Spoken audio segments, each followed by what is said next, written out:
Hello everybody, and welcome back to the Archive, where we once again return with Final Fantasy XIV. We're back. We were a little dicey last night with the server issues and everything and the connection problems, but we got through, and we're here to start Shadowbringers, which I'm really excited to do. As you can tell, I ended up going with the Reaper. It took me a little bit to find and make a glam for Reaper from last night before I went to bed, but we're here and we're gonna get started. We're gonna play for we're gonna be a full stream, so we'll be here until about 11:30. So hopefully we make well, you know, I don't want to rush through things, but I'm just really excited to see where this goes. Man, I am hyped. The Circus Trench. And let's see, we've got that and that. Weapon coffer. I don't think that's going to be any better than my current weapon, but we'll see. We'll see. Good news. We've had a stroke of luck in our search for that beacon. Apparently, our colleagues have stumbled across a hidden path leading down into the hollows around the base of the Crystal Tower. A path I doubt we'd ever have found had the Ironworks and the Suns not added their numbers to the party. Thanks to them, we have eager eyes aplenty down there, checking under rocks and peering into every nook and cranny. Still, it looks like there's a lot of ground to cover.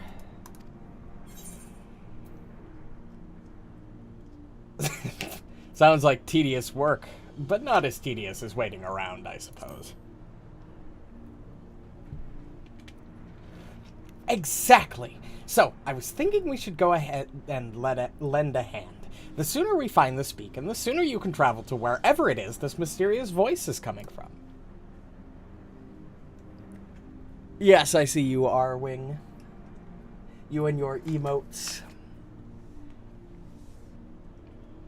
And the sooner we can work out how to help our friends. We have to find a way to wake them up, and before the Empire comes calling again, meaning we have no time to lose. There's a boat in North Silvertier waiting to ferry people to the site, so let's be on our way. New quest accept theme. I'm on board. Oh, hopefully it gives me plenty of instances to warm up to Reaper. Because I've done a couple daily roulettes and shit just to get myself a little prepared, and this doesn't seem like that difficult of a job to play. I mean, what's my basic rotation here? 1, 2, 3. Use bar when you have it. Bar gives you enhanced button. Cycle enhanced button. Make sure to keep damage buff up at all time.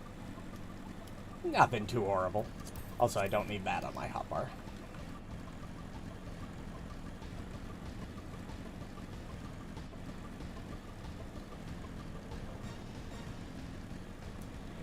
Whew.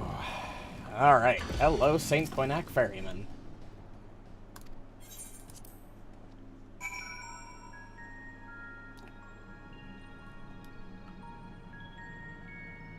Oh, this is cool. Tory Boulder. The search continues, but I have no doubt we shall find this beacon of yours.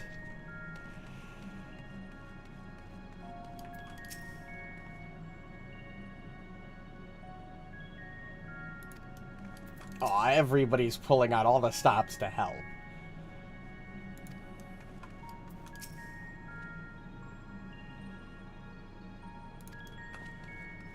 Alright, Tataru. What are we looking at?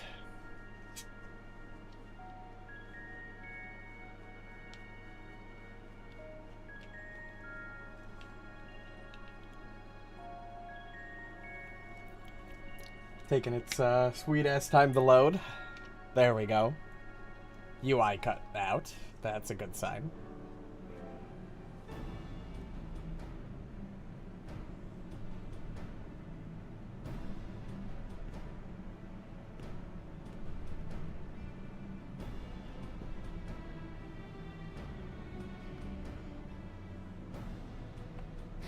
Look how many people there are.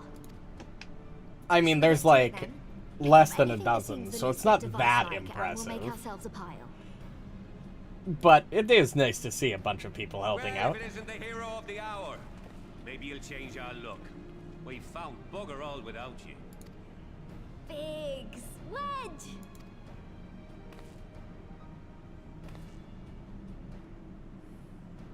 Aye, aye. We could hardly say no to a call for aid from the Scions. Appreciated as always. Some other business, so we'll be working twice as hard to make up for his not being here. Sounds about right. Thrice as hard, even. Thank you, both of you. I'm sure we'll find that beacon in no time. I mean, this is a large area to explore. I doubt it'll be no time. But knowing my luck, I mean, yeah, the moment I start personally looking, we'll find it right away. I'm not seeing anything out here. Do you reckon you could squeeze in there, Wedge? And get stuck halfway? No, thank you. I could try if you like. Tataru, no! We couldn't ask you to do that. Oh, I'll be fine. This receptionist is not afraid to get her hands dirty. As I expected, we immediately find something the first time we decide to come here.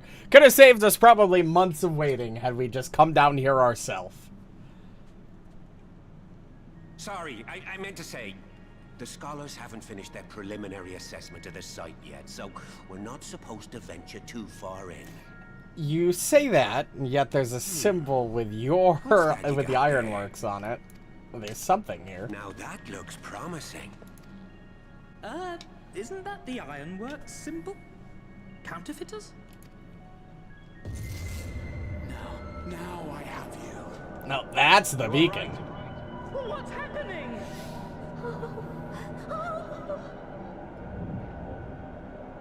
Stay with me. Focus on my voice. Let expanse contract. Eon become instant. Wait, this must be it. The device. Oh, this is supposed to happen. Well, I'm glad somebody's catching on. Throw wide the gates that we may pass. Oh, safe journey, warrior of light. Find our friends and bring them home.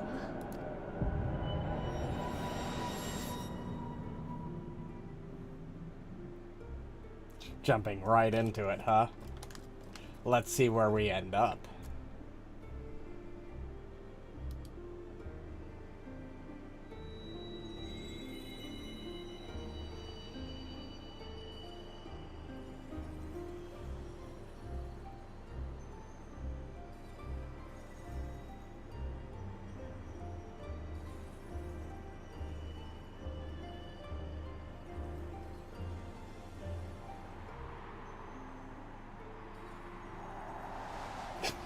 Flying through space.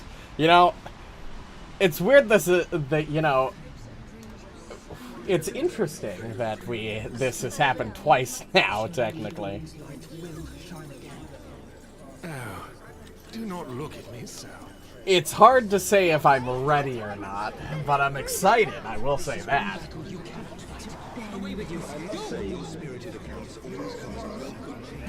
We did everything right. Everything that was asked of us, and still it came to this.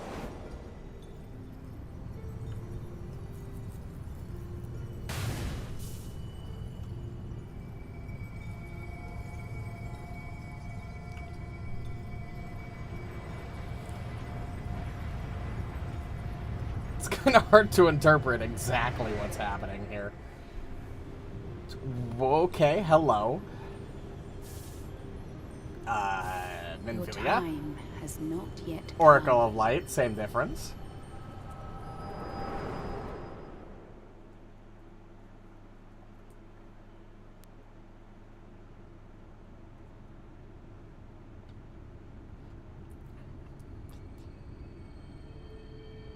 Bright?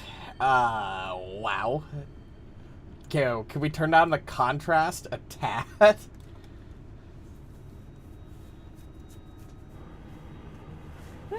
You know, it happens. It's how things are at work and everything. You know, life simply gets in the way. Also, it's going to be incredibly hard to read the text on the stream view because it's so bright in this area.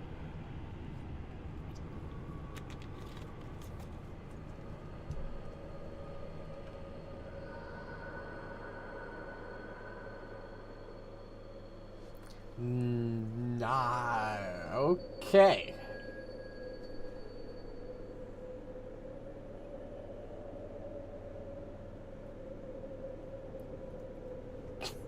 I mean, clearly, definitely. I don't even...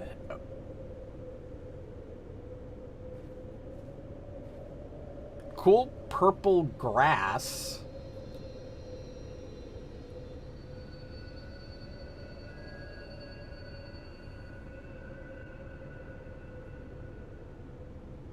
From endless dreams I awake. And purple trees. Everything's purple. Why is everything... Something vague, yet urgent, calls me to action once more. Yeah, that's probably good advice. Of course, I don't think sniffing anything in a mysterious place we suddenly wake up in is necessarily a good idea.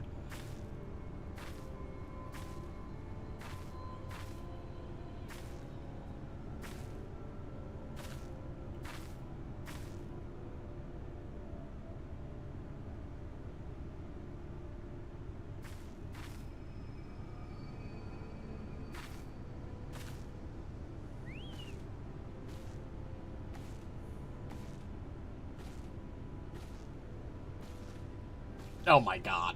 It's you. Well, it's not you. How? What? Rare to meet someone out here who's not a peddler themselves. You look exactly like the fucking tutorial, like, transport guy. What the fuck? I mean, fucking... Okay. What do you mean, this time of night?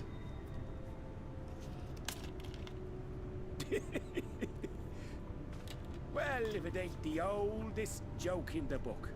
Me granddad, God rest his soul, used to tell that one to the barman at kicking out time.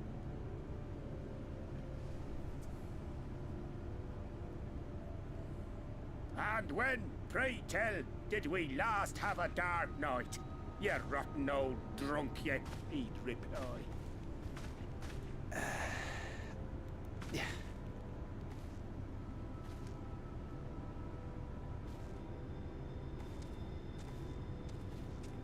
Over 100 bleeding years ago. That's when. I'm sorry.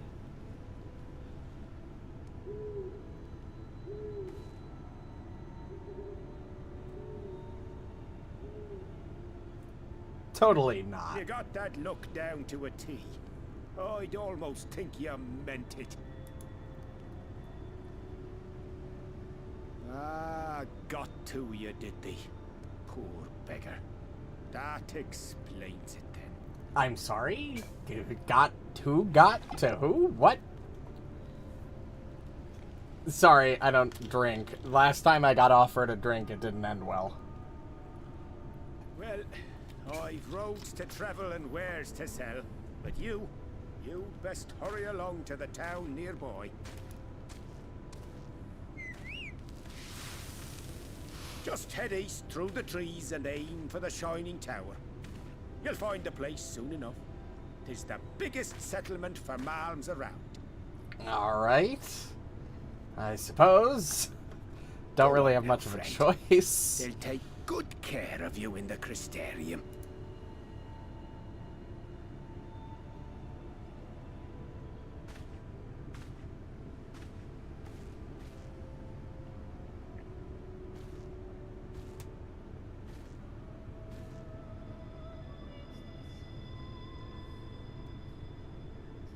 Title music? Alright.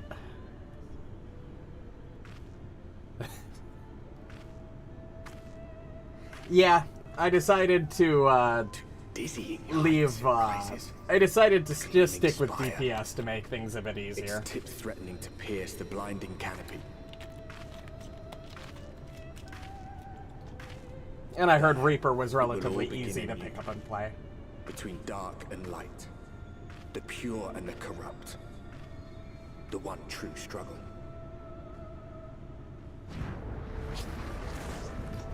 I will.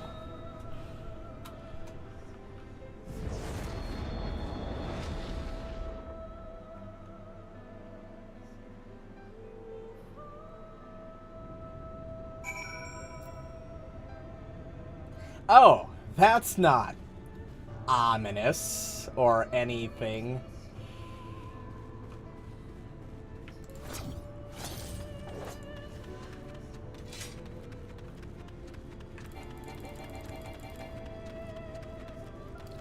I mean, I've seen it play a couple of times just sitting idle, but so I have seen the trailer. So I guess it's not like entirely surprising, but it's still seeing it firsthand. It's very different. I don't know how I imagined things would start, but this wasn't exactly how I thought it was going to go.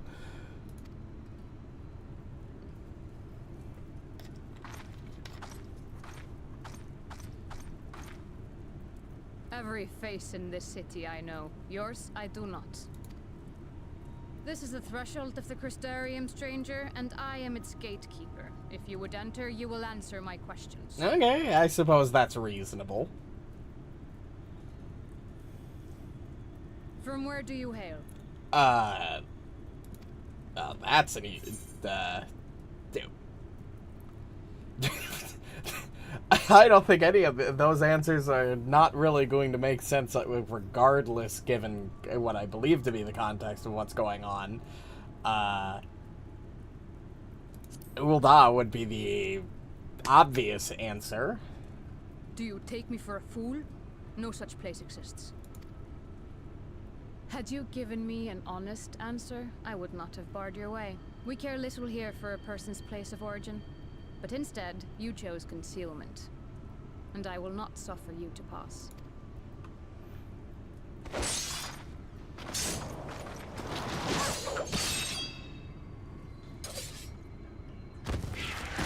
Well, maybe I can prove my worth in other ways.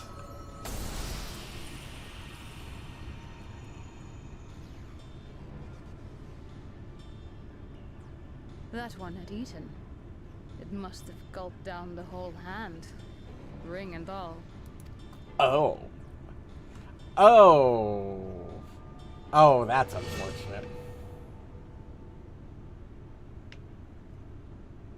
Oh, that's funny.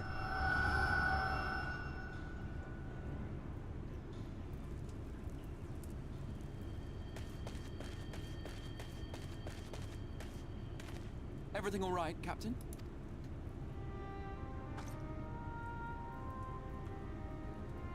Quite all right, my lord.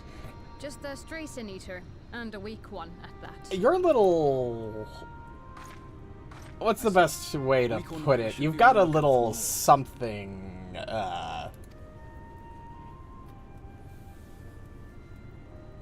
But I see you've met my guest. I will escort her to the Crystarium myself, if you've no objections. Another of your mysterious friends, is it? I should have known. Very well. I'll inform the others your guest is to be given the run of the city. Yeah, well, at least we got through that quickly.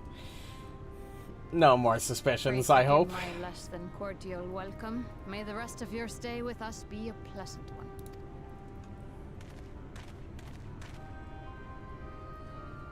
Come with me.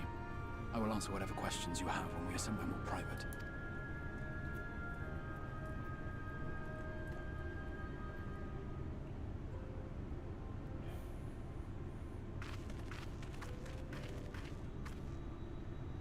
Alright, you gonna stop here and tell me things now, or are we gonna continue moving? Before we plunge into the wheres and wherefores, let me first thank you for answering my summons. Yeah, I mean, didn't really have too much of a choice. You did kind of kidnap all of my I had intended friends. to bring you directly to my personal quarters, but I fear my aim was slightly off. That you were still able to make the crossing unharmed is a great relief. And so, we come to the question of where. The realm in which you now find yourself belongs to one of the 13 reflections, or shards. The first, to be precise, even if its inhabitants are largely oblivious to the fact. As to wherefore, having been awarded the rather grandiose title of Crystal Exarch, I, in my capacity as caretaker of the Crystarium, thought to seek the aid of you and your companions. How and why? I mean, I don't. How and why is clear. You wanted us to help you, and how? I mean, do you? I mean, I hate to admit it, but do you have any idea how much trouble you've caused? Fucking Eorzea is kind of missing a lot of its strong people and allies. Particularly me. An inkling, yes. I can only beg your forgiveness. Matters here forced my hand. But all shall be explained in due course, I promise you. Let us begin with the glaring skies up above.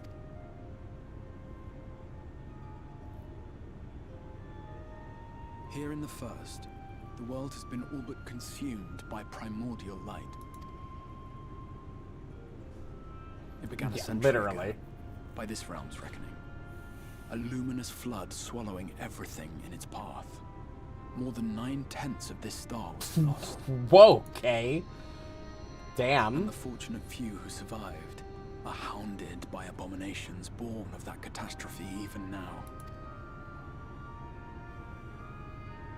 Sin Eaters, we call them. The creature you saw earlier was one such monstrosity.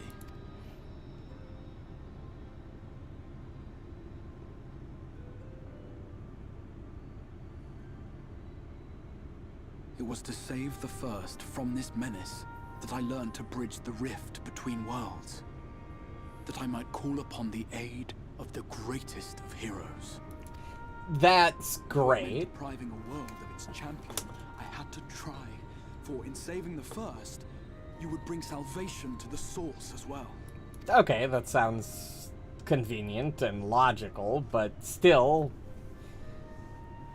But what manner of host harangues his guests in the middle of the road? I was just about Let to us say. continue our talk within the Crystarium. So much for, you know, private area to talk. Oh my god, I'm so overblown by how bright my screen is.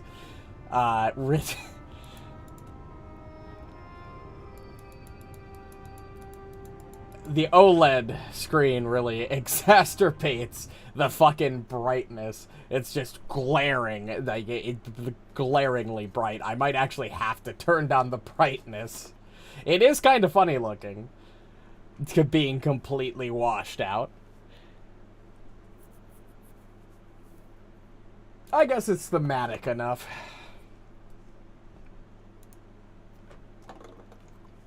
Oh, we're going back into straight another cutscene. I mean, okay. I mean, this is fine. We're setting things up. I get it.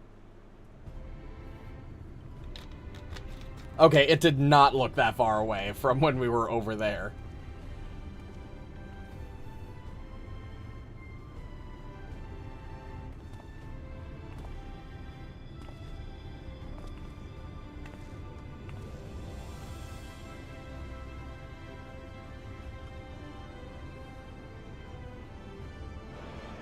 Such a proud and vibrant city. The sole sanctuary for the living in a world all but resigned to oblivion. It is a cool looking Each place. stone was laid with hope. I love the town itself was the sort of circular a monument layout to here. defiance in the face of death. No would-be Oh, that's hero cool. could fail to answer its call. For who among us does not yearn for salvation?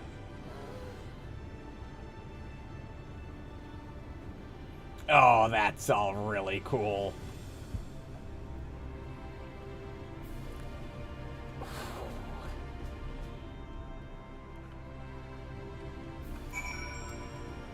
I'll be right back.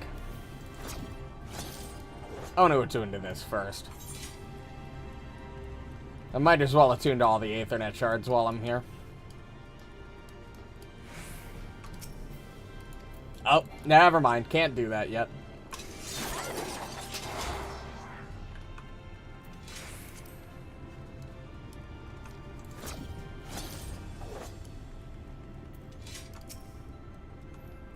And here we are. Welcome, my friend, to the Crystarium. I don't think that weapon is going to be better, because I think it's 375. Or no, it's comparative. We'll use it. See if it gives me a nicer looking weapon. It just gave me an identical weapon. Never mind, I don't know why I thought that would do anything other than exactly that.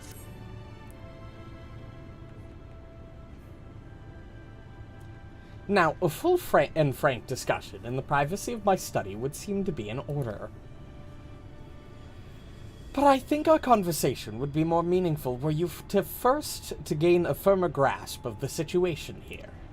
To that end, I would like you to visit a few of the Crystarium's civic leaders and glean something of this world and its predicament.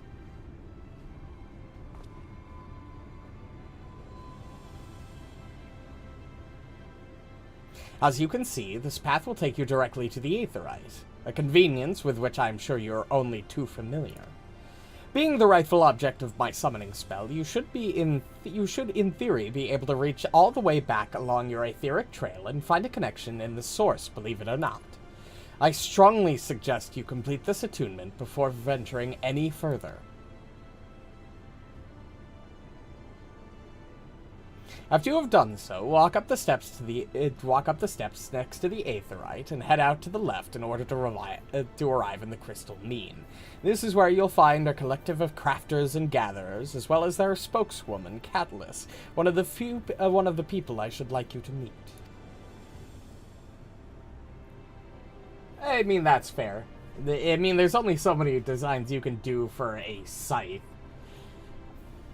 Granted, I guess there's only so many designs you can do for a lot of different things, but yeah. Plus, it's a more modern job, so there's just probably less of them overall.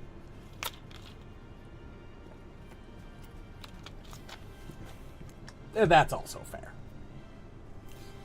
Another is Morin. To reach him and his cabinet of curiosity, you'll want to avoid the aforementioned steps, take the exit on the left, and simply continue straight along and down until you come to the large doors at the end of the path. And at the other side. The third and final person I should like you to meet is Bragi, our man in charge of trade and distribution. He is to be found in the markets, which you can access from the opposite side of the Aetherite Plaza. In seeking out each of my colleagues, you will visit the major districts of the city and hopefully gain a feel for the place. I trust my directions were simple enough. Crystal clear. Very good. I concede the layout of the Crystarium owes more to historic necessity than planning, but I'm sure you'll learn its twists and its turns before long. In all honesty, the true challenge may be in finding the right way to approach its citizens. As you discovered during your encounter with the captain, the people of this world are unaware of the existence of other stars and will struggle to accept the truth of your origin. That being the case, when they ask whence you hail, as they inevitably will, I suggest you claim to share a homeland with the Crystal Exarch. There is an unspoken rule here about prying too deeply into that particular mystery. When you've finished making the rounds, pray meet me in the large courtyard at the center of town. Until then.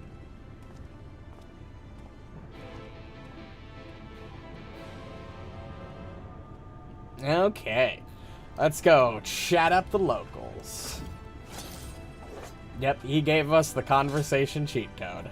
We take those.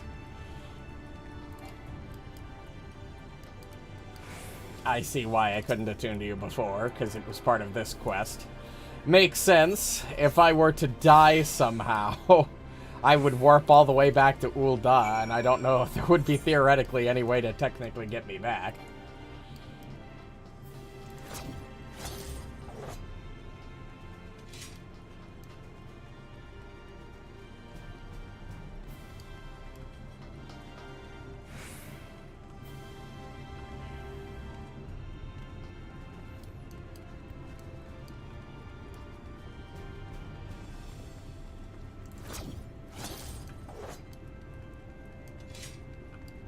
Alright.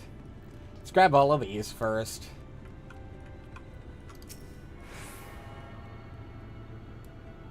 That's on the lower floor. We'll grab that later.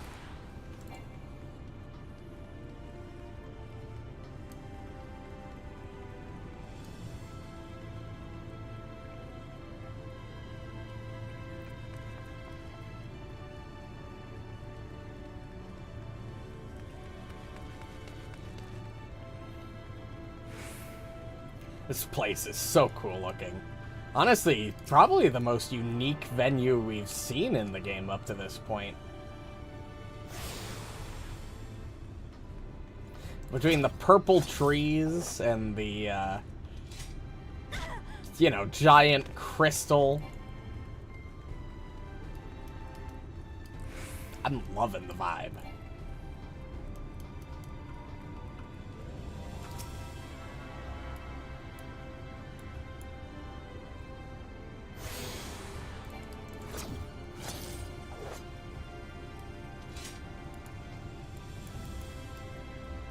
Grab that one really quick.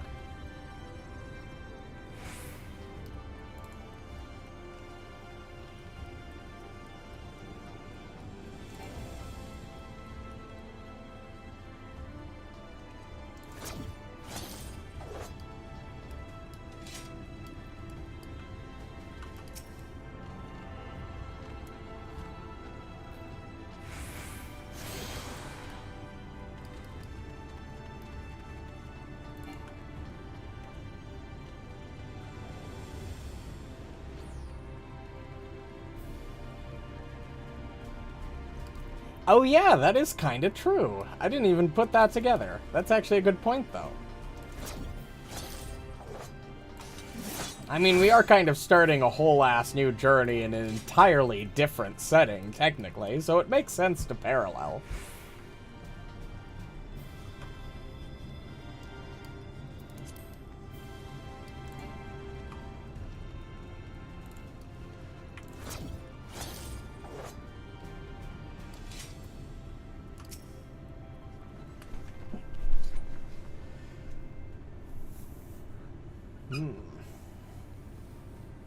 Wow, quite the operation we've got going here. Rare to see a place so well stocked with goods, isn't it? But not here. I'm gonna guess you're new to our fair city. Well, for what it's worth, you've chosen a fine sanctuary. The XR can throw up a barrier if the Sin Eaters come knocking, so it's a damn sight safer in here than it is out there. Safer and more civilized, too, thanks to us and the Mean. We work together to procure materials and resources and craft the goods which make the city life possible. This is the place to visit if you need a coat mended or a kettle forged. Okay, that's gonna be interesting. It'll be cool to see parallels. Just don't go thinking it'll be all handed to you on a plate like these Ulmoran layabouts. Here in the Crystarium, we work for a living. Though I see you're no stranger to honest labor, you don't have that whiff of indolence about you like some folk I've met. Still, I can't quite pin down your profession. Where is it you're from? One of the Exarch's countrymen, you say? I see. Well then, I'll work twice as hard to make you feel welcome. Our city wouldn't even exist if it weren't for him, and any friend of his is a friend of ours.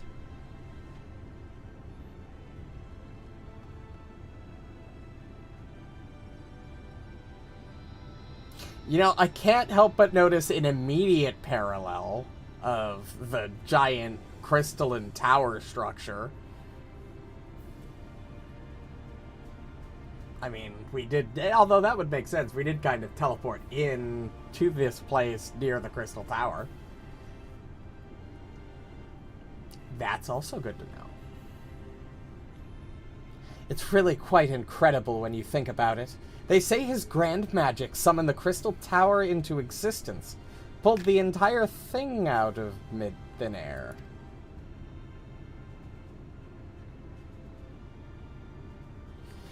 Okay, that's interesting. It wasn't long before droves of refugees began congregating around its base, desperate for shelter and after losing their homes to the flood. And that's how the Crystarium began. At the Exarch's invitation, buildings started showing up, and with the help of some curious relics brought forth from the tower, the place gradually expanded into the living, thriving metropolis you see today.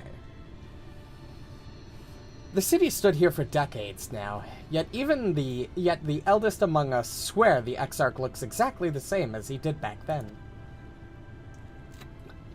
He is indeed a man of many mysteries, but for all his secrecy, has never yet let us down. So if he, and you, wish to remain silent about your shared homeland, then the folk here will respect your wish for privacy. I am, however, more than a little curious to see any crafting talent you might be hiding. If you've ought to contribute on that front, be sure to come back and visit once you've had the chance to settle in. Just ask for Catalyst, and I'll find you a niche here in the crystalline mean. You can help us keep the cogs of the city greased and turning.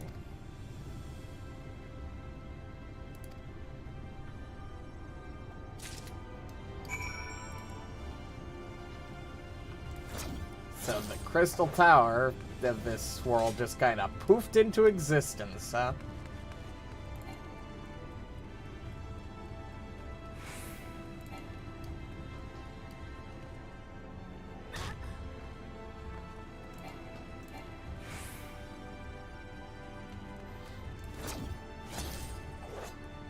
I have a feeling I know what's going on with that, but I don't want to think too deeply about it yet. I'm better off just letting the secrets unfurl themselves instead of overanalyzing every little thing.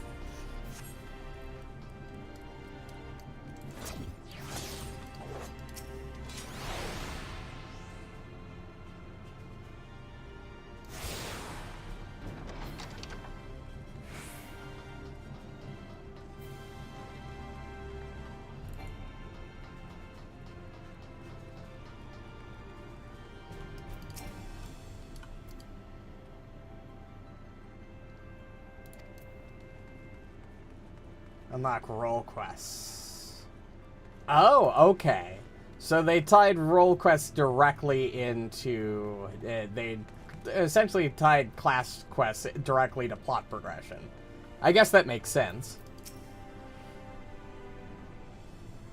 I mean, going through on my healer, on my exclusive healer account, and going through earlier dungeons again, you do notice the occasional person who hasn't done a job quest that they're missing an ability or something. Doesn't happen that often, but it does happen every once in a while. Wait, what? Same face model. I'll see as he turns. Excuse me, miss. Are you recently come to the city, perchance? I'm quite familiar with our civic rules, you see, and, well...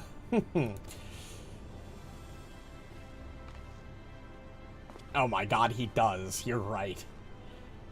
I'm not going to be able to unsee that. It looks weird. Why is his forehead so big?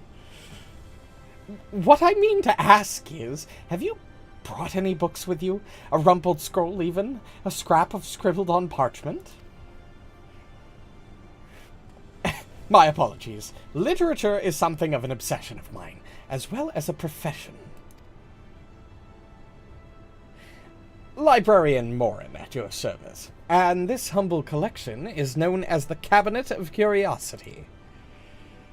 As your views or powers of perception have likely informed you, my colleagues and I are responsible for curating all manner of tomes, documents, and other vehicles for the written word.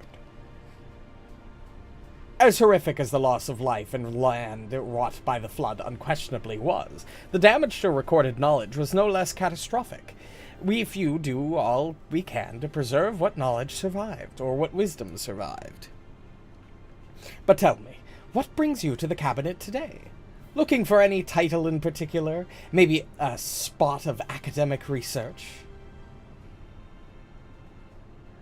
Oh, so you have an interest in modern history. Splendid. A thorough review of recent events can often yield novel perspectives. I quite agree. If you would prefer something visual to accompany the account, then I think I have an illustrated history book for children somewhere. Just a moment, and I'll fetch it for you.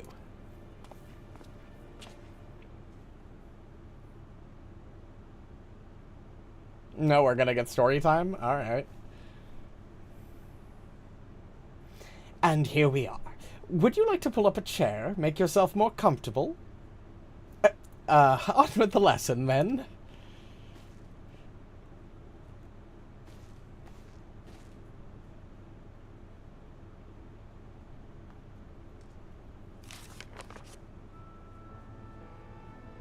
A 100 years ago, or near enough to not to matter, villains known as the Warriors of Light slew the Shadowkeeper, the Steward of Darkness. In the wake of this tainted deed, light began to pour into the world as if from unseen cracks. It oddly does kind of look like a giant eyeball. Even, like, all of the, like, texture work here for, like, the light kind of does look like veins. Where did I leave off? It pooled and swelled without cease, until the day an enormous blinding wave rose up and swept across our star. We called this calamity the Flood of Light. Everything it was touched was leached of life and vigor, leaving naught behind but a luminous wasteland.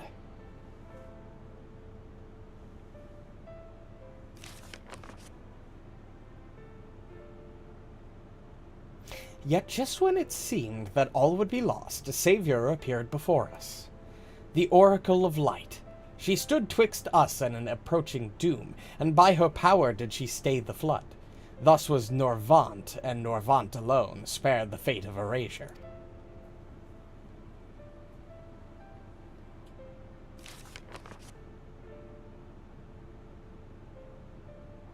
Tragedy would, however, arrive in another form. From the blasted emptiness descended horrors of strange and terrible aspect to bedevil the few folk who survived. These sin-eaters were light incarnate, and their fulgent presence stole the night from Norvant's sky. Even now they circle the remaining bastions of civilization, ever on the hunt for us, ever hungering for our flesh.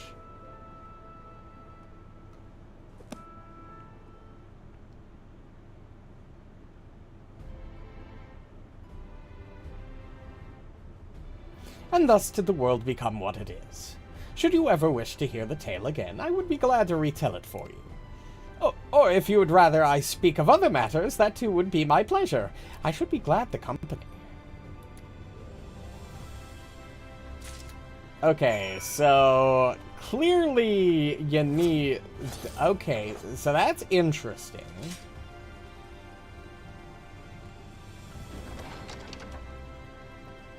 So it's clear, obviously, we're going for some balance thing here. Like, you can't tip the one side into too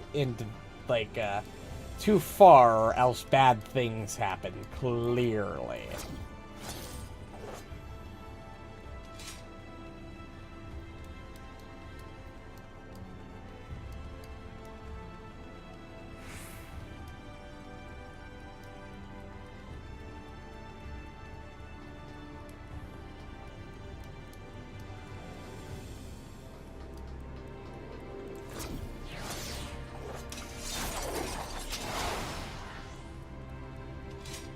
Alright. I'll talk to you in a moment, Broggy. I want to go grab the other Aethernet shards really quick. They should both be this way.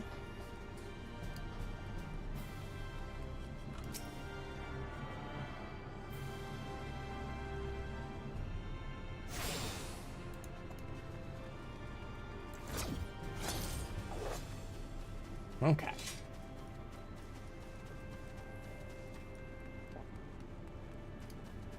And they should be the last of them. And this looks like our inn.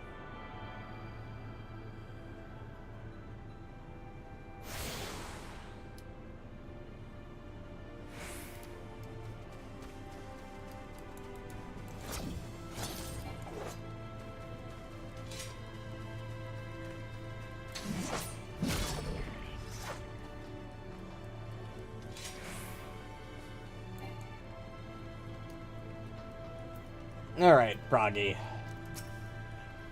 What do you have to tell me?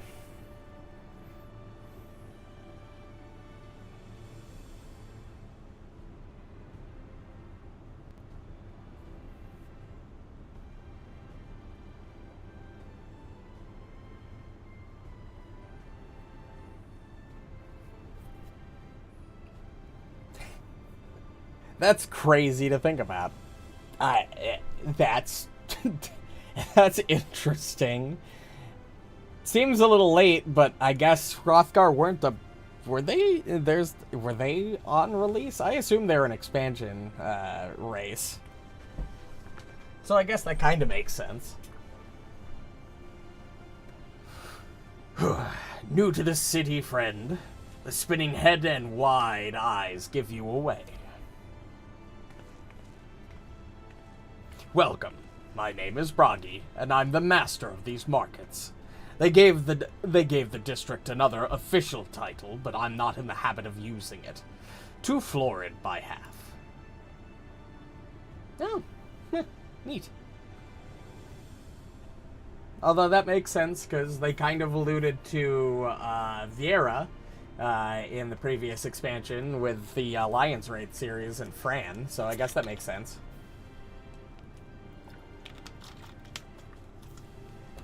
Yep. Met her yesterday.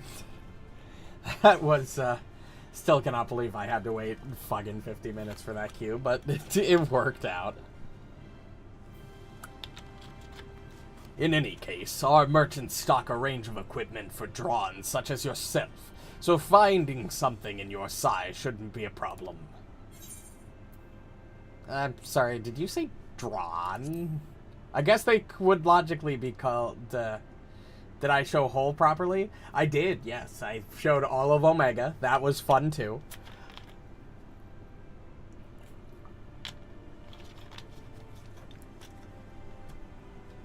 Weird hole. Weird things happened in that hole. But it was a fun little jaunt. Something wrong.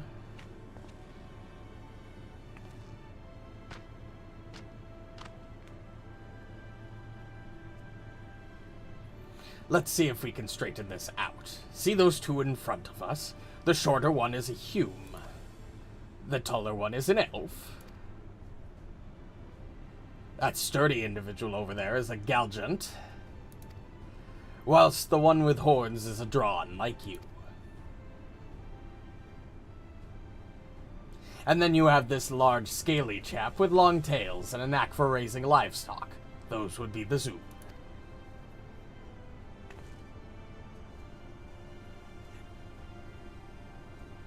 Yeah.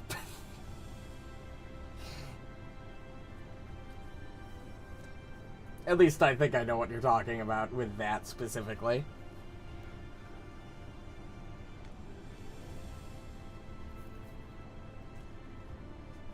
I need another drink.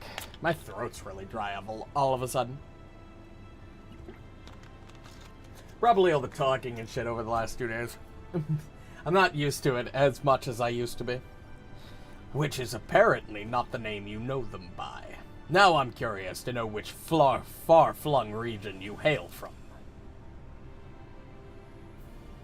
Ah, the same as the Exarch, eh? Well, that explains it. You don't get much farther flung than that. We've had a few of your lot pass through in recent years, and despite their obvious learning, they floundered over the simplest things. But not to worry. Should you find yourself confused by the local language or customs, we'll be here to answer your questions.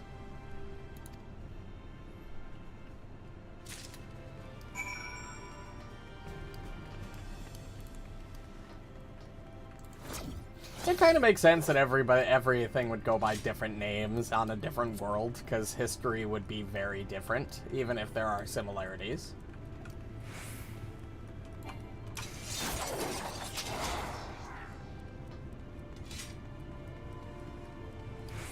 Oh, yes, yes. I did show hole properly. I did not die any of those times. I had several teammates did die, but personally, I got the mechanic pretty quickly. I was a little close on the second one because I didn't see the marker for which side he was on until the last second when I was paying attention to the other players. But we got there. We got there. Yes. It seems you were treated to a most thorough introduction. I understand it was something of a chore, but 'twas necessary that you grasp these things before we proceed. As for the Crystal Tower's origin...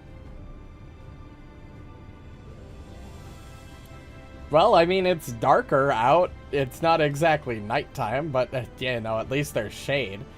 As for the Crystal Tower's origin, you may have noticed the details were sparse. The structure is, in fact, the selfsame one you know from the... That's why it appeared out of nowhere, which means you must be Grahat here, right?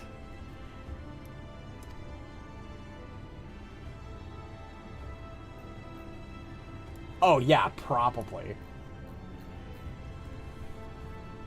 It was my first attempt at breaching the boundaries between worlds. Something of a trial run for your eventual crossing, and although I do not know which era I tore it from, I do know that its arrival served to set the wheels of fate in motion.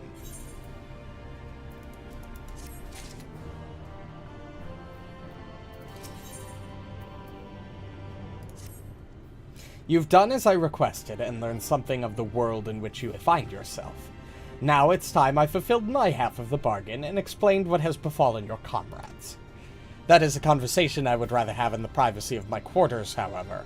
I must go on ahead and to the tower and organize a few things, but I shall see that the guard knows to admit you. Yeah, I know. Tower gate lies open then. Well, yes, of course. It can be opened and closed just like any other. Does that seem strange to you? I know not how the tower functioned in your time, but I assure you there is no danger of us being locked inside. Yes, I do need to do some inventory management. I have things that I shouldn't even have in my inventory.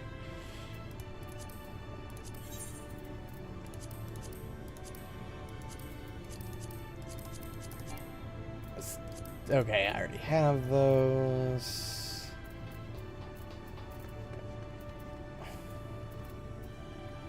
I should probably sell some of this crafting material.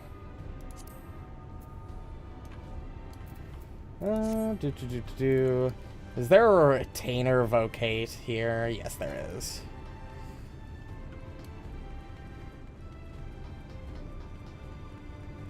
No, I don't need a retainer vocate. I just need the summoning bell so I could use my retainer inventory.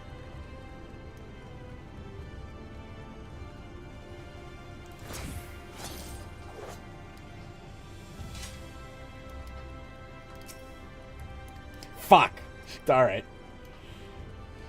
Okay, that's it. That's fine. That's fine. We can just sell a couple of the stuff we don't need. I don't need a materia vendor. I just need a trader. Okay, never mind.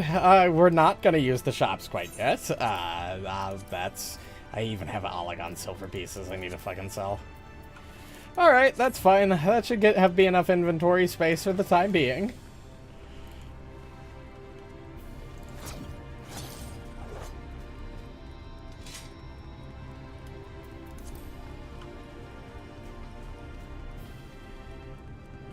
The blue stalls in the back have real vendors.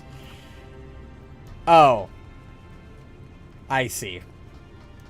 Yeah, I probably should have paid attention to the map where the actual shop icons are instead of just going to the people that say they're vendors.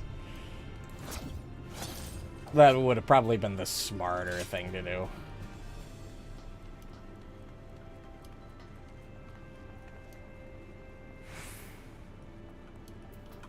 I would like to sell things.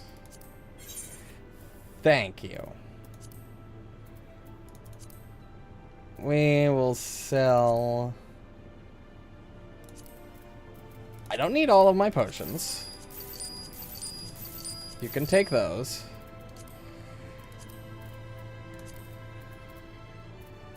I don't need all of this crafting material. I really haven't gone too deep into crafting on this account.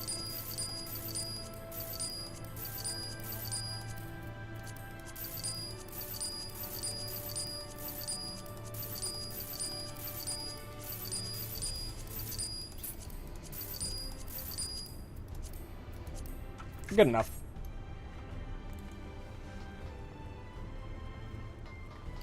Bisexual gemstones? Alright.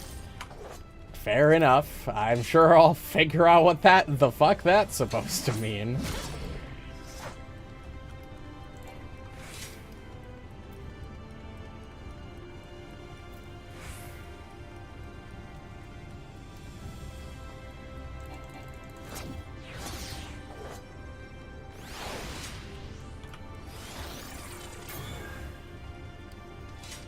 Alright. Oh, that makes sense. I should have probably just assumed that's what that was called. That's why they would be referred to like that.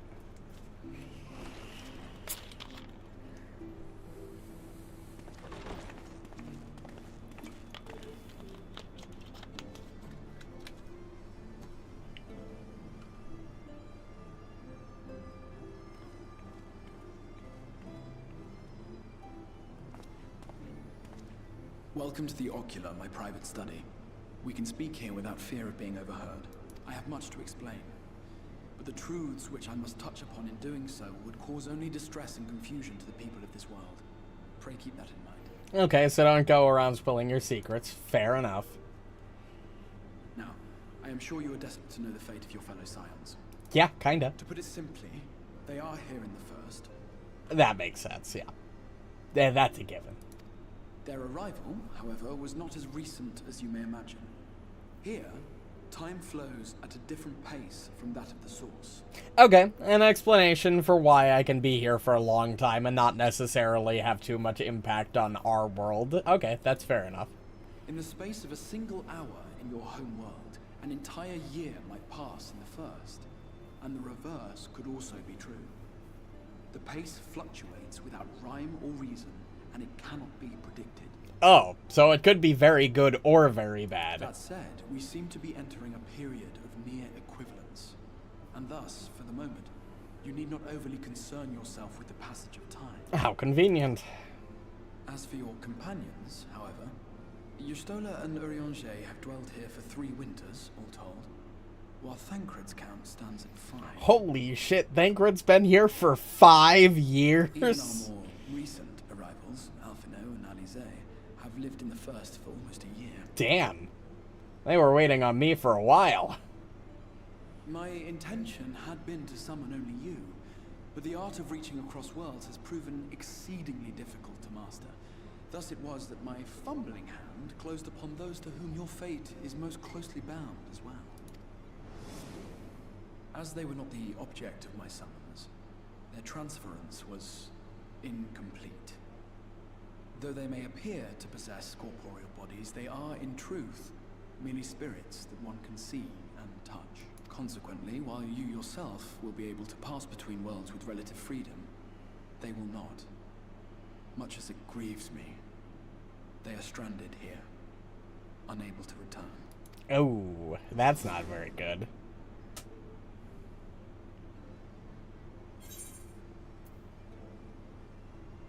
Then find a way to send them back, please. Yeah, it's weird that it's happened twice now. We spent every waking hour searching for a way to reverse the summoning. In the beginning, at least. As you may have surmised, however, our efforts met with little success. And then we all but abandoned the endeavor once Urianger shared with us the vision he had witnessed during his journey through the rift. Oh? In that chaotic no-man's land between realms, time and space warp and blend in unexpected ways. What Urianger saw was the future, that which would one day come to pass. In his vision of tomorrow, the first was rejoined with the source. This collision of worlds brought about the 8th umbral calamity and the deaths of countless multitudes. That's not very good. Amongst those who perished, Urianger clearly saw the fall of the Scion's mightiest champion. He watched you die.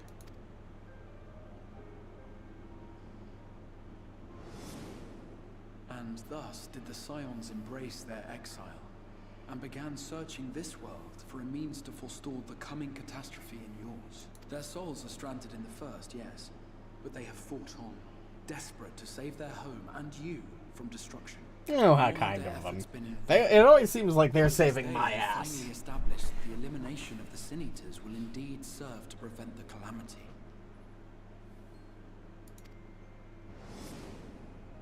Considering these circumstances of our meeting, you would be forgiven for doubting my version of events. And so, before all else, I would suggest you track down your comrades and hear the tale from their lips. That's great. So where are they? I shall of course be happy to assist in these reunions, and you need not make any decisions regarding your involvement until you are certain of where you stand. Meanwhile, I promise I will not rest until I have found a way to help your friends return home. How very kind of you. What say you? Have I earned your trust for the moment, at least?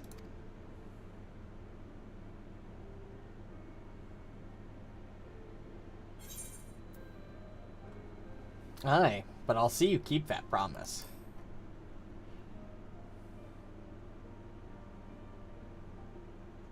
Excellent. You will not regret this. With that settled, we shall have to see about getting you ready for the road. Traveling across the rift has no doubt left you weary. I will arrange for a room where you might rest in comfort. While it's being prepared, perhaps I can show you around. Sure, it's a good way to kill time as any.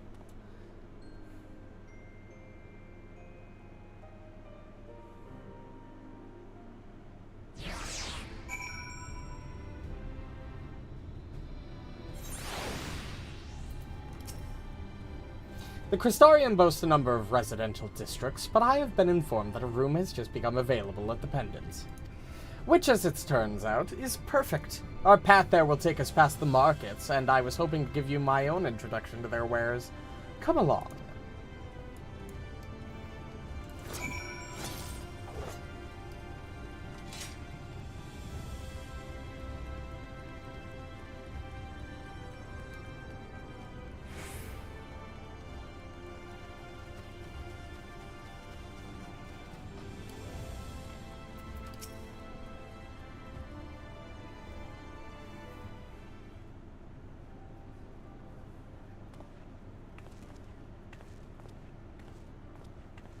Lots of cutscenes. We're setting up a lot of things.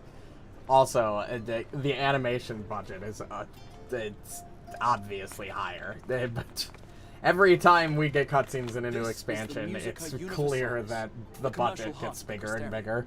What you might need to prepare for your journeys can be purchased here.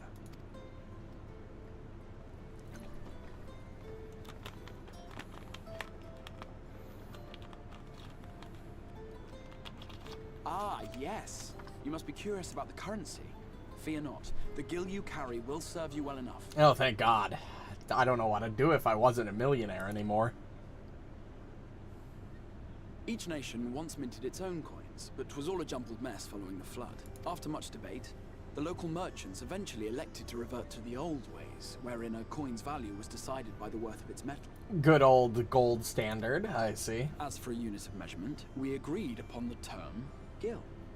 A word borrowed from coins uncovered within the Crystal Tower here. And as our traders peddled their wares across the land, so too did our usage of gil become common practice.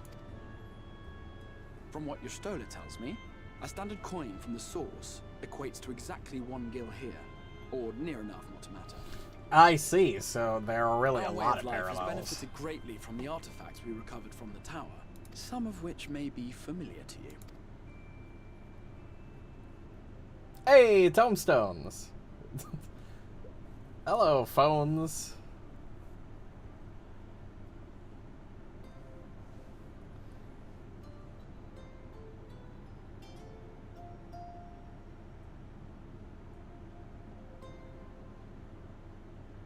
but I fear it would not be practical for us to provide everything to which you are accustomed.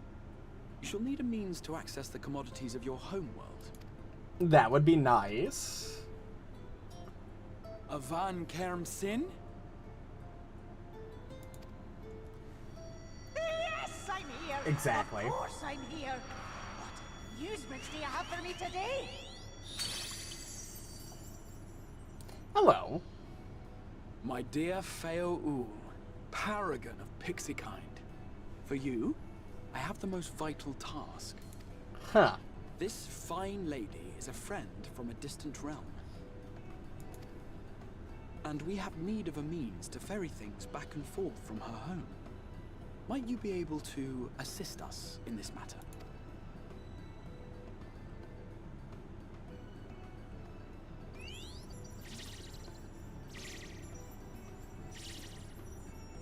You came from beyond, didn't you? From beyond the rift. How wonderfully exciting. What a brave and reckless and marvelous thing you did. You've the heart of a pixie, you Well, I do. really didn't have much of a choice. Oh, that makes sense. After careful consideration, I have decided to grant you my assistance. Make a pact with me and the fun can begin. This would make a lot more sense if I had continued leveling up Scholar, but sure. But answer me this, traveler. Did your garments come with you when you crossed over? Your teeth? Your nails? Yeah, for the most part. I haven't noticed anything different. Just as I thought. Then you've a good stout connection with your home through which all your belongings, great and small, may easily pass. From this moment forth I will be your Isne Fis, and you my Snay Yak. Like the branch which sprouts from the sapling, our bond will flow unbroken from one to the other. Raise your hand. Yeah, why not? Let's give this a shot.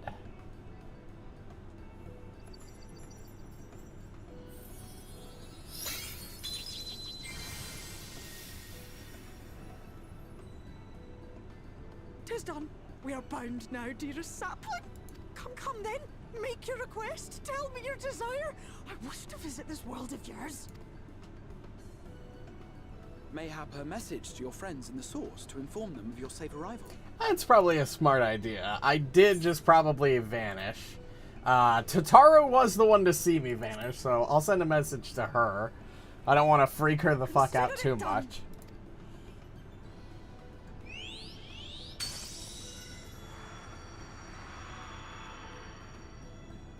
As you heard, that was Feo Ul of the Pixies. Their kind possess an affinity for magic akin to that of arcane beings. They rarely show themselves in populated areas, but Feo is insatiably curious even by pixie standards, and seems to have taken a liking to the Crystarium. Yeah, fair enough. And this is a pretty nice place. Right. If I just wandered into this place, I'd be pretty fascinated too.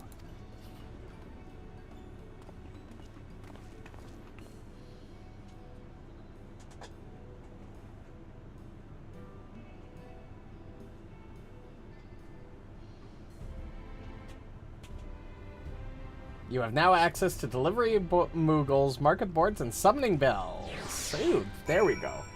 I mean, I cleared out a whole inventory square, so after the stream tonight, I'll go in and manage more inventory, but we should be fine for now. Not too particularly worried about it right this second.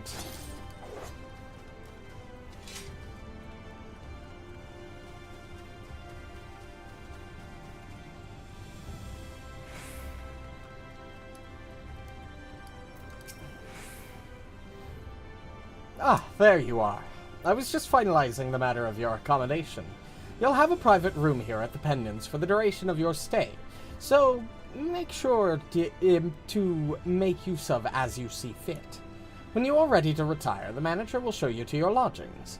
Pray rest and recuperate, and we shall reconvene in the ocular anon. I believe that covers all of the practical concerns. Thank you for answering my call. We are denied the comforting blanket of night, but may peaceful dreams attend you nonetheless.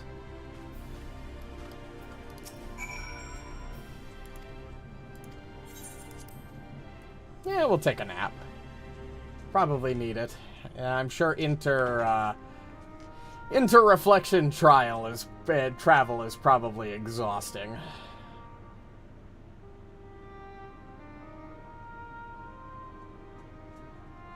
Good, a glamour dresser and an armoire. Good old apartment, or inn as always.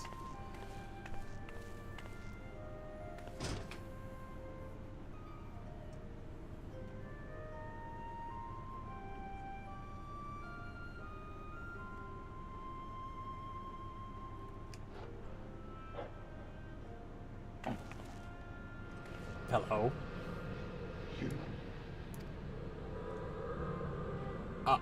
Ardbert? That's your name, right?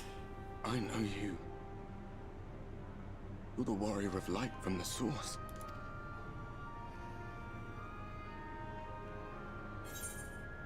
The warrior of darkness. What? Did you just... You can hear me? Surprisingly, yes. Gods, how long has it been?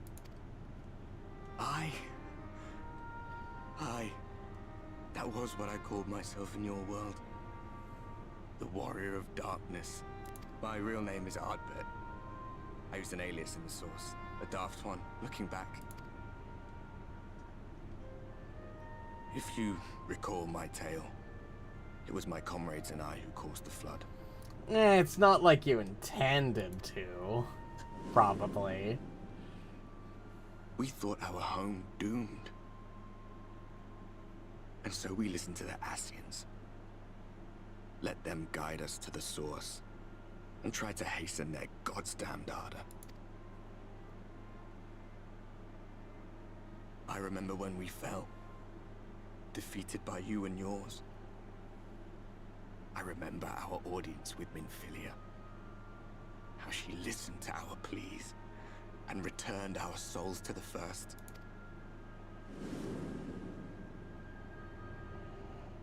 The flood was poised to swallow Norvrand, Minfilia, and my friends. They surrendered what little they had left to hold it back. Just faded away. Leaving me to bear witness. No, that's unfortunate. Well, you're still alive? Kind Tell of? me, do you know the year? How much time has passed since we caused the flood? Didn't the lady say it was 1,000 years ago or something? Or 100 years ago? I think it was 100. 100 years. 100 long years.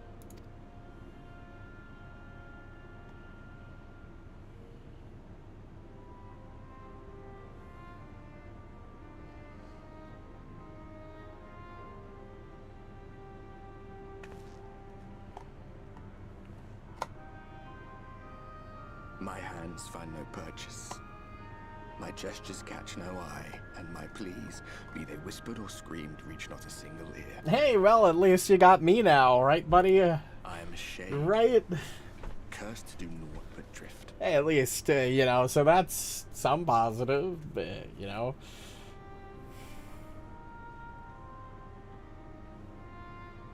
I feel as if I've been walking forever. I hardly noticed when my mind and body began to fray at the edges. Then bang! My senses were sharp again. I felt like a fish being reeled in, and before I knew it, I found myself in this room. Yeah, I guess warriors of light, sort of, You can see me. well, I mean... What are you even doing here, come to that? They still don't 100% know what I'm doing here, but, you know, maybe it's a warrior light sense or something. I don't know what to tell you, man. I don't know.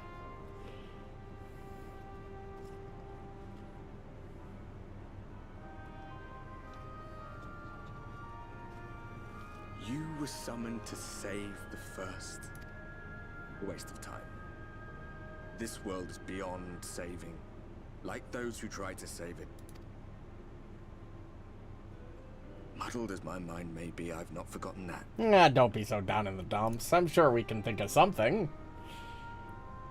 But if fate has brought me to you, the one person in this God's forsaken world who can see and hear me, then perhaps there is a reason I endured. If I can find out why I was left behind, then maybe I can bring this journey of mine to an end.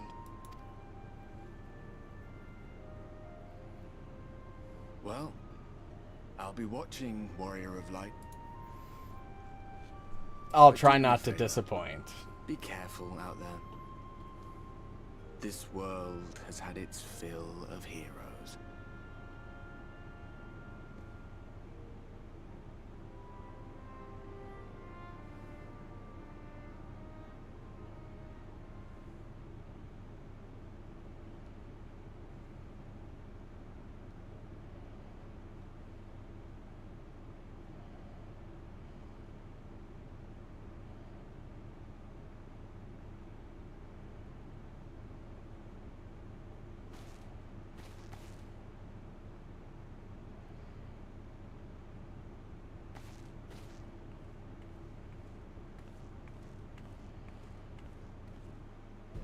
Done taking our nap, I guess. We got friends to find. Again, technically we've done this once before, finding our bugs, but you know what? At least this time they're not MIA. We know kind of where they are, and that they're not dead.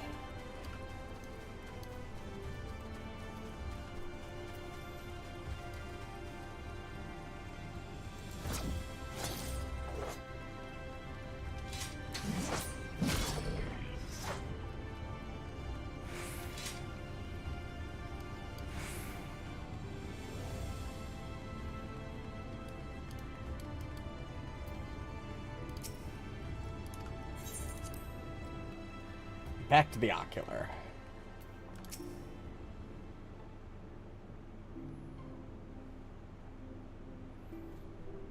Ah, how did you find your new quarters? I trust you were able to rest. Yeah, it wasn't terrible. Well enough. Thank you. That is good to hear. Should you want for anything, pray let me know. Now, let us return to the subject of the Scion's whereabouts. Oh, what? You've got them all on a map? This map shows the lands of Northrend, the only area to be spared the flood of light. The Crystarium is here, in the region known as Lakeland. To the north is the fairy kingdom of Il-Meg. That is where you'll find Urianger. Okay.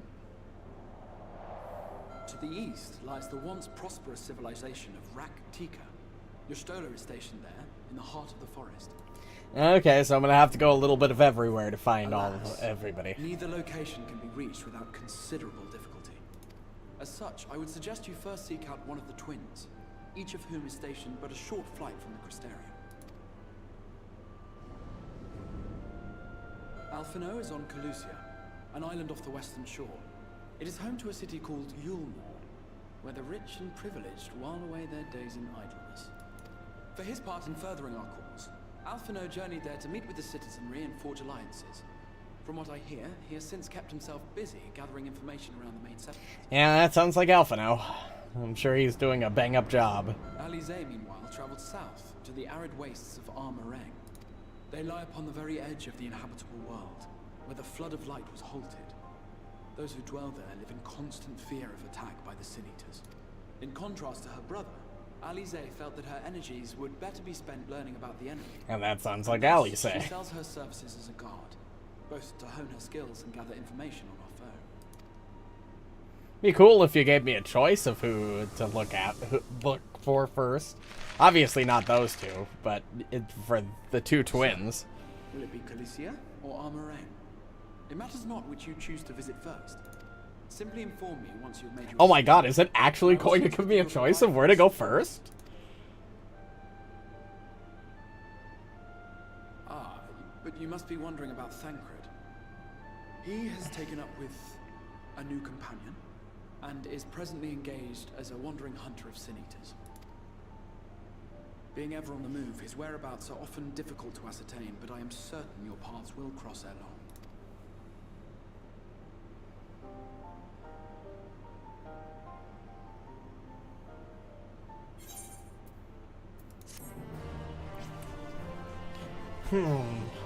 If I genuinely actually get a choice. Arcane Circle. Damage dealt by self and party members by 3%. Oh, that's a nice little buff. That's got a really long cooldown, though, but... Oh, it does. Oh, it's a split quest series. Alright. This is actually a tricky question. I mean, the obvious choice would be going to get Alphino first, because he's... Yeah, you know what? I think it's probably best.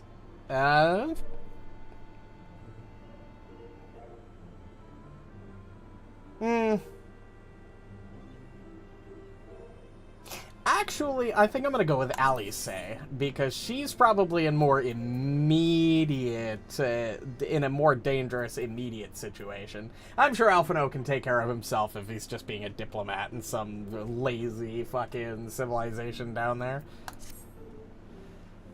Ready to depart for Arang?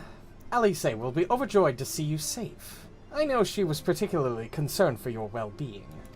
She impressed upon me how regrettable the timing of her summoning was. Repeatedly. I only hope that my part in sending you to her will garner me some measure of forgiveness. Here, this is a letter of introduction addressed to a man named Kassar, the master of a merchant caravan. There are few who knows the ways of the desert as well as he does. Find him at the Amaro launch, and he will see that you reach your destination. I will pick up both, obviously. You'll visit in Alphino and Calusia, then. Excellent. As I mentioned, your destination is an island off of the west coast, so you will need a mount capable of making the journey. Here is a letter of introduction, presented to Sem Genmai, the master of beasts at Tenmos Rookery, and he will take care of you. When you see Alphino, be sure to pass on my warmest regards.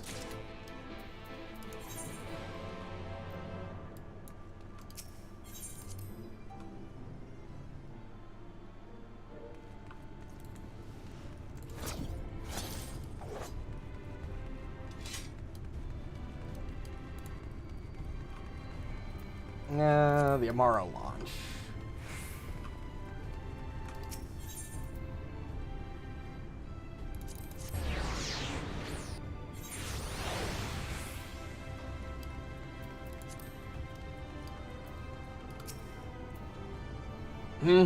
If you come looking for work, I might have a spot for another guard. No, I have something more important. Oh, a friend of the Exarch. Hoping to meet someone in Arang, are you? Then I shall be your guide. I was just about to set off for our outpost there, as a matter of fact, so we can leave right away, assuming you have everything you need. Alright, all set? Then off to the unforgiving sands we go.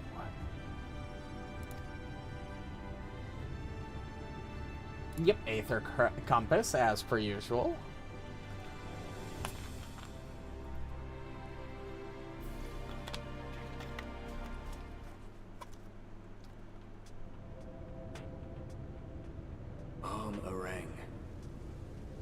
From this parched earth, the nation of Nabath, Arang, once rose.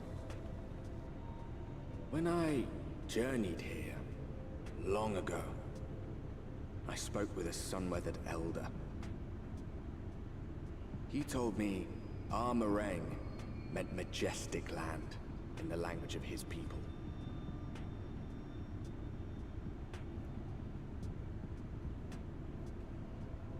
And so it might still be, were it not for the light's unrelenting onslaught.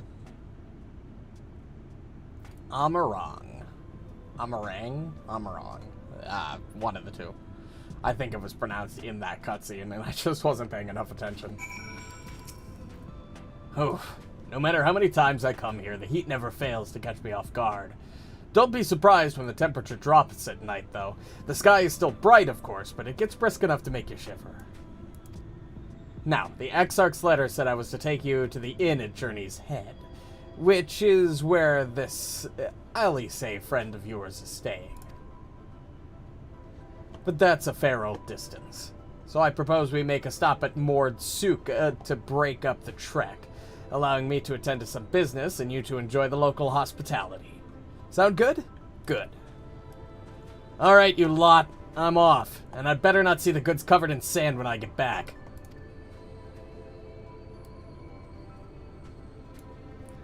Right, we head southwest, straight as an arrow.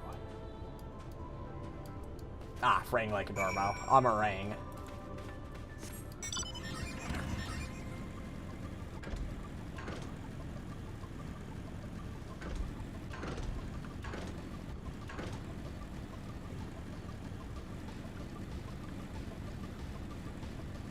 Holy fuck, those things are huge.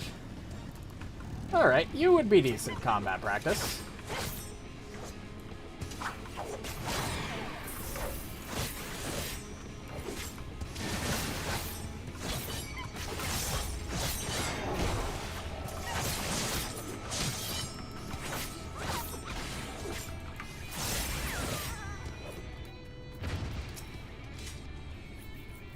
Stop here for a moment.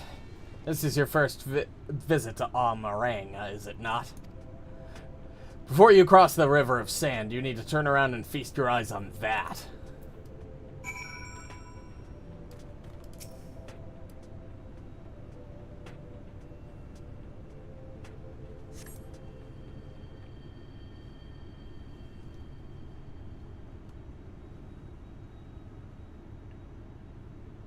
I mean, it's ruins, but it's cool-looking ruins. They built them big, didn't they? That's Xar Sharl, a fortress meant to protect the northern reaches of Nabath Arang. Seeing what was left behind, I believe it when they say it was once one of Norvan's mightiest nations. At least until the flood came along. Great chunks of Nabath Arang's lands were lost to the light, its great city included. The few who survived didn't see much point in staying. Most of them, anyway. No, not many chose to come here these days, not with everything in ruins. Even that hulking great fortress has become little more than a Morrow roost for me and my caravan. But not everywhere is as deserted as this place. Just wait until you see Mord Sook. Let's press on, shall we?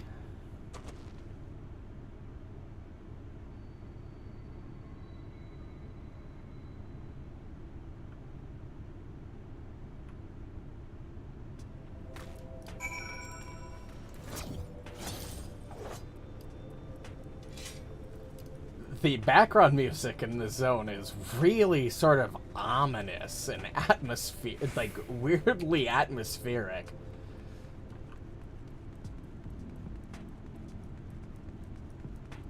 I don't even know how to fucking describe its vibe. It's just weird.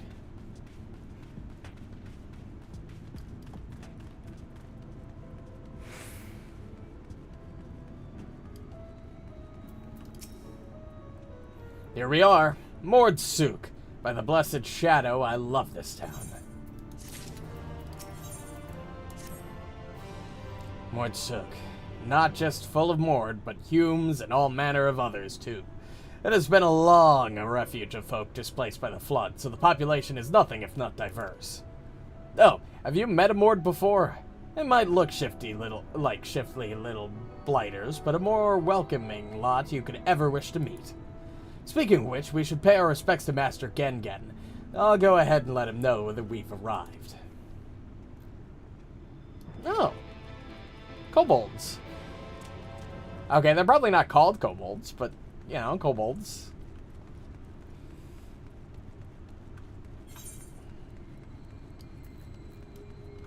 Oh my god, there are 3 fucking Aetherites on this map?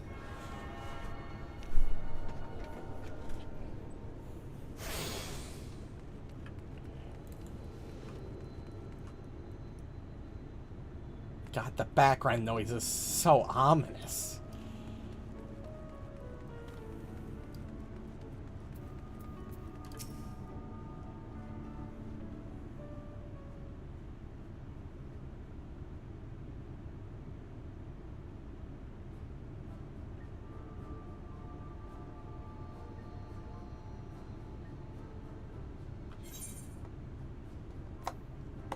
So this is a Mord.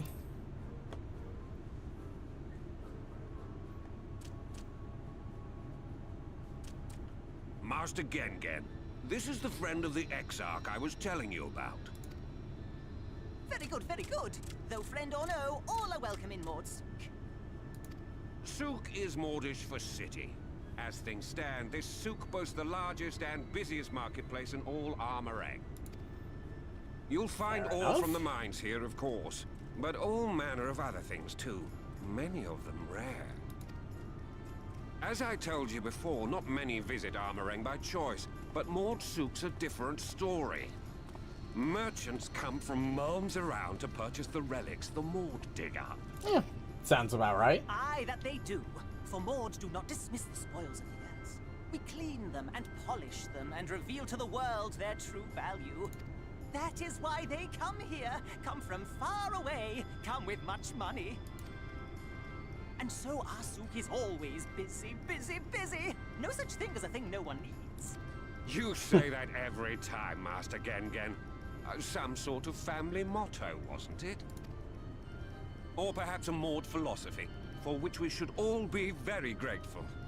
Would that everyone was so willing to take in refugees regardless of race or creed. Now then, if you intend to spend any time here, you'll want to gain the trust of the locals. Oh yeah, sounds about right. And there's a little custom all newcomers are expected to observe. Okay. The cracking of the coin purse. You buy one thing from the market. Price can be low or high, just as long as you buy. Alright, yeah, I mean that works. Mord says. In fact, the Exarch sent a little something to cover this very expense. A Verbert gold piece, no less. The first I've held in years. Verbert gold? Real Verbert gold? Maybe you shouldn't have said that out loud. Here, newcomer, crack your coin purse with me. Oh no, you want my goods, newcomer. I have jars and pots all smooth and shiny. Over here! Come and look! You buy?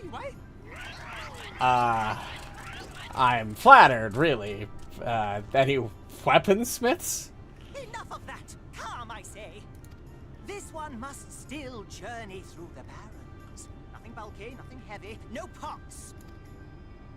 Nothing better for the road than a full belly. Spend that piece at Ronron's place, yes? Eat for 3 before you leave.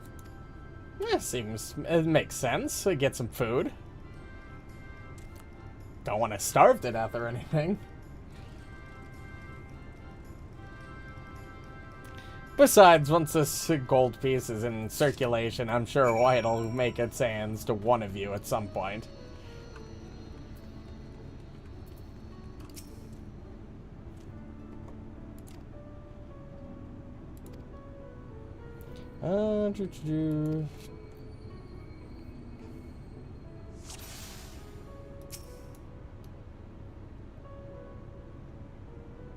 Bread, worms, meat. I'll take the meat. Not really a bug kind of guy or just plain bread kind of guy. That's my burning bounty. Made with the best parts of the lizard, cured with special spicy spices. Some find the smell challenging, but it'll warm you up on a chilly desert night. Yeah.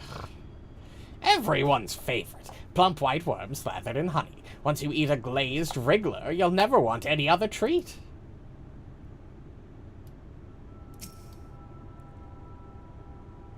I call that mush loaf. The middle is stuffed with bittersweet cactus fruit, so even if the bread dries out, it's still moist inside. Keeps you going in the heat.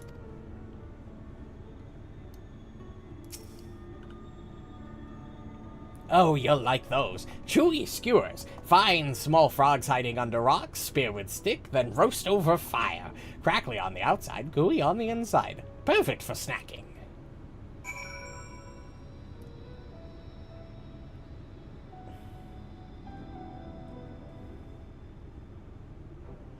They all look tasty, yes? Which to choose? Which to choose? I'll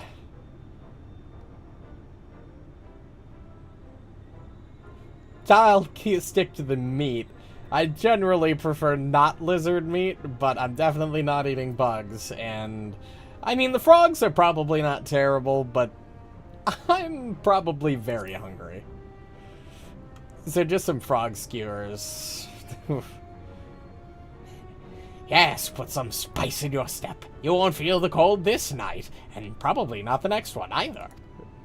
You have the gold?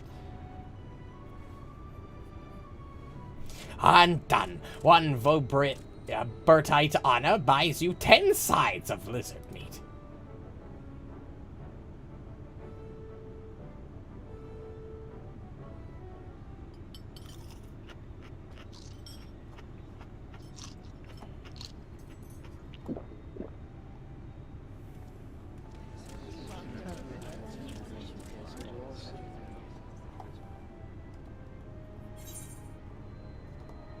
I think I'll share the rest.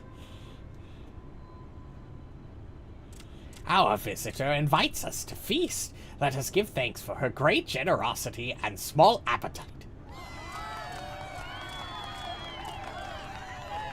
Consider your coin purse cracked. I am pleased to accept your custom, and Gengen will be pleased that you honored ours.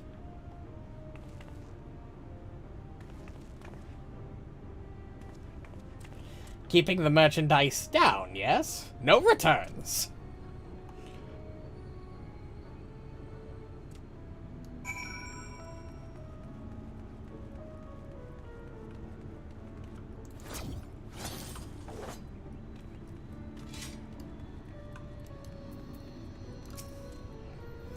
I was watching from here. You honored our custom, and with great relish.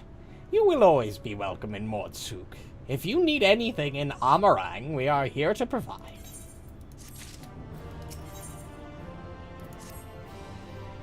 You have courage, my friend. Ronron's wares are more exotic than harmful, but I don't envy you the bellyache you'll have on the morrow. Right, now that you've eaten, I expect you're eager to get back on the road.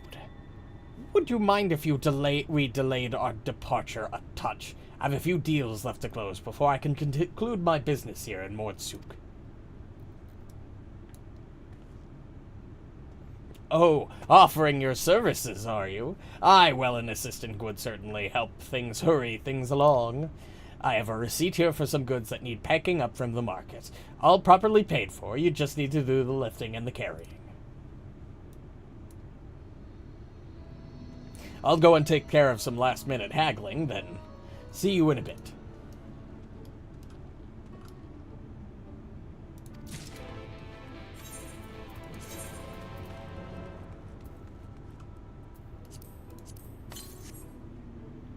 And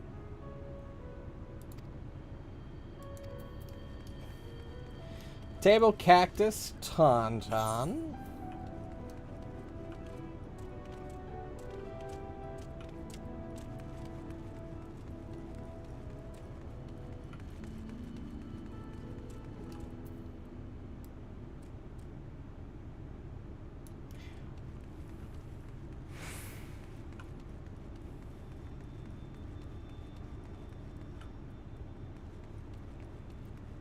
Toll.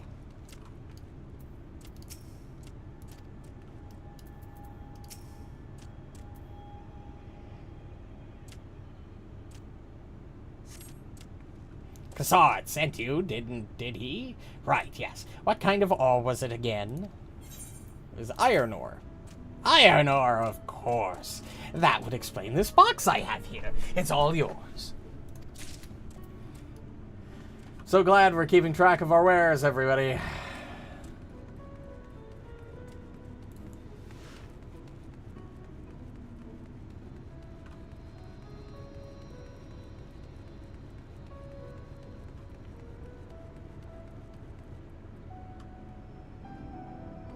Bonton. Yep, here we go. Table cactus. Not sure what a fucking table cactus is. You came with Cassard, yes? Good, good. I can finally stop thinking about that sack. Please take your prickly purchase. And meal. Not mool. Meal.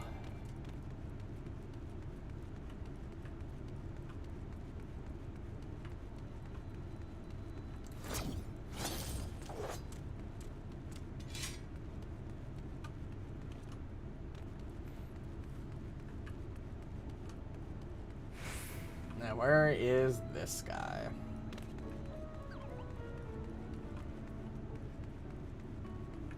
Oh, over here. Is it this one? No, not you.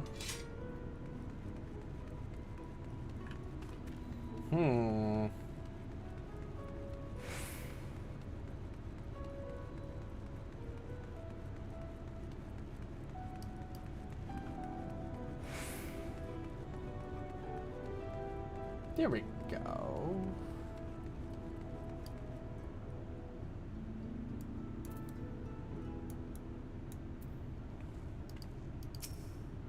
Oh, to be collected from Mool.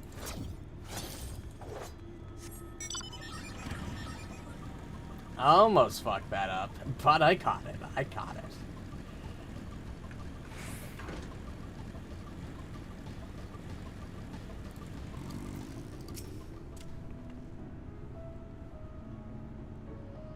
I knew water wasn't right. Hey, no touching. That merchandise is spoken for. You couldn't possibly change my mind with a better offer. What? Cassard sent you? Why didn't you say so? I wouldn't dream of selling his goods to a higher bidder. Oh, no. Nabath Arang relics, wasn't it? All packed in that box there. Handle with care.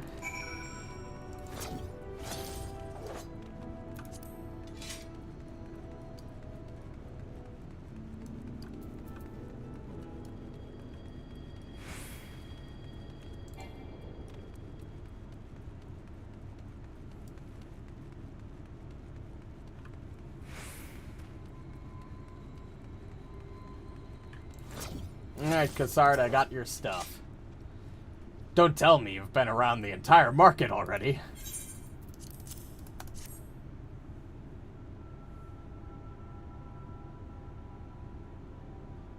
Aye, that's the lot, alright. Good work. And quick work, too, considering you've not set foot in this place before. I thought you were one to sit in the city like the Exarch, but something tells me you're not stranger to visiting strange lands.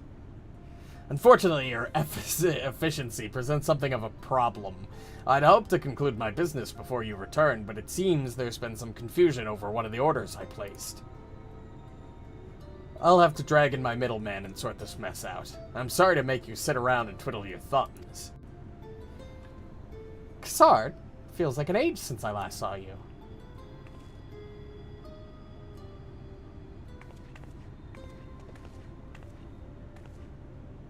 Well, if it isn't the lovely Tesleen. It's been a while, but your timing couldn't be better. This lady was on her way to meet with Alice, but I'm supposed to be taking her to your corner of the desert, but a misplaced order has commandeered my attention. Wait, I know who you are. Alice has told me so much about you. You're... well... they probably wouldn't know me as the Warrior of Light, but yeah.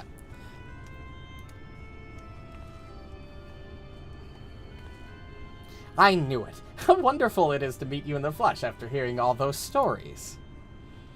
I'm Tesleen. I work as a carer at the inn, and I've gotten to know Alice quite well since she took up guard duties there.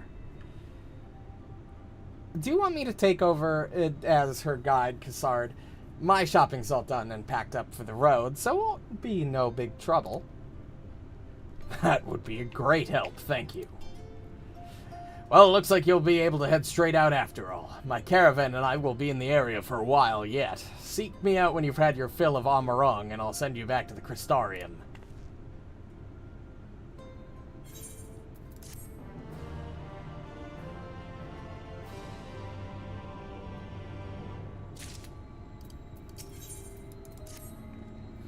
Elise has been desperate to see you, so let's get you to her sooner rather than later.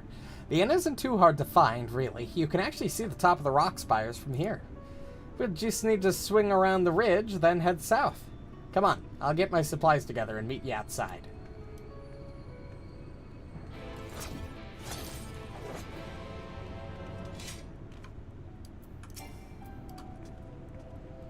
All set? I should probably mention the wildlife. Oh, I missed one line of dialogue.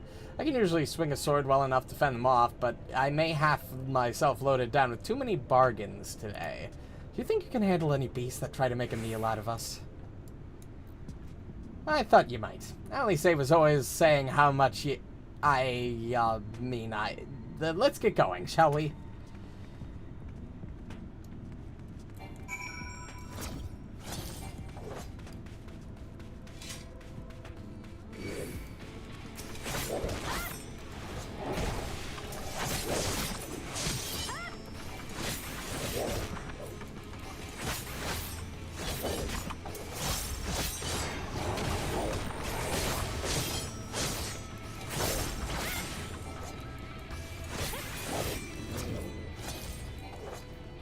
I gotta remember to hit Whirl of Death to get that damage up on them.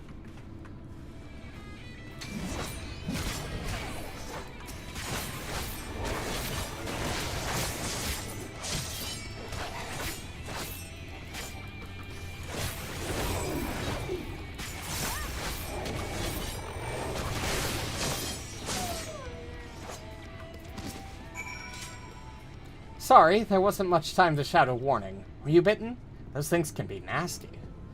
Yet hardly a match for you, it seems. I'd always thought Elise was strong, but in her mind she was never... Now it makes sense. Well, we should push on. It might be best if you scout ahead and clear out any coyotes that have our scent. I'll wait here so you can fight without any distractions.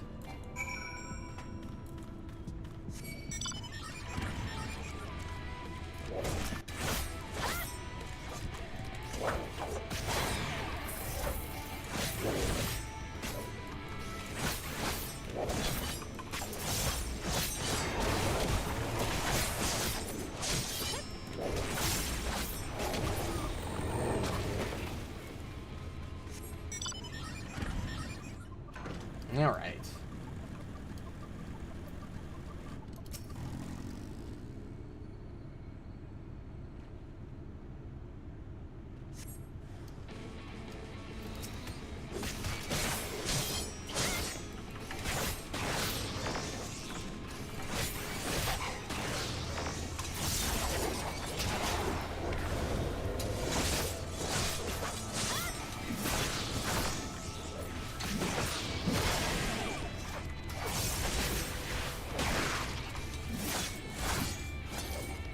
That's not the button I wanted.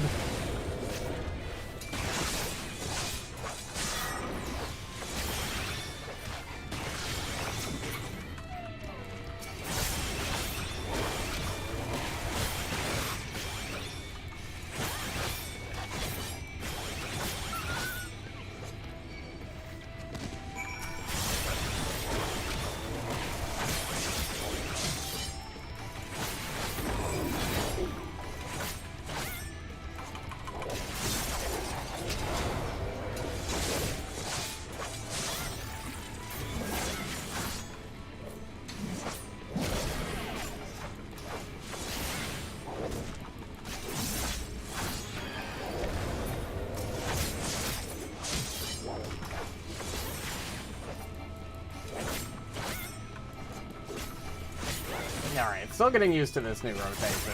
It's not super difficult, I'm just trying to remember where to leave things.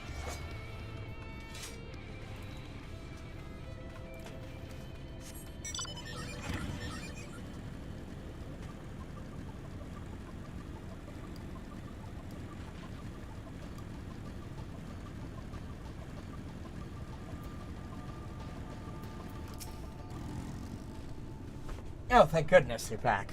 I could hear the howling and snarling from here. Frightful creatures. Let's hope the rest have seen your handiwork and know to avoid us now. I need to get these supplies back to the inn.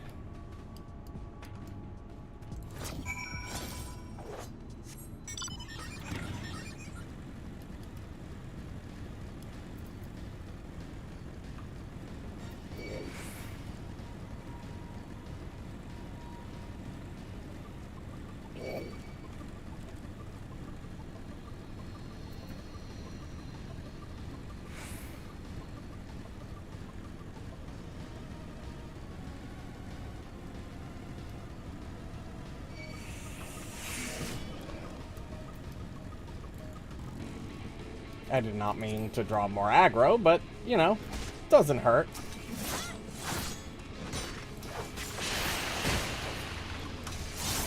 Probably should get more practice in anyway.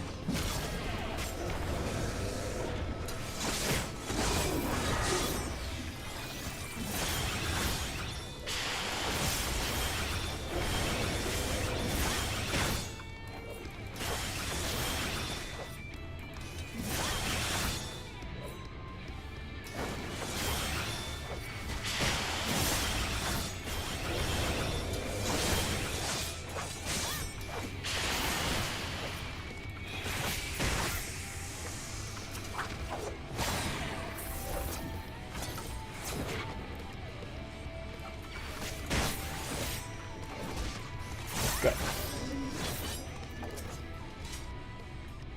This is it. Thanks to you, I didn't have to drop my shopping even once. Come to think of it, I'm glad I didn't have to make the trip alone. But it seems you ended up escorting me. I'll have to repay the favor somehow, but first, let's head inside, shall we?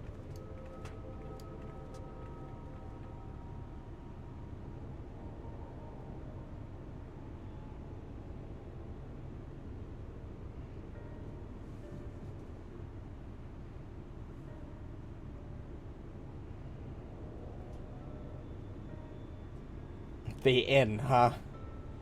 Not exactly what I was expecting. Welcome to the inn at Journey's Head. You might be our first visitor from the Crystarium since Alice arrived. It's not much, but it's home for the afflicted and a handful of carers. The afflicted?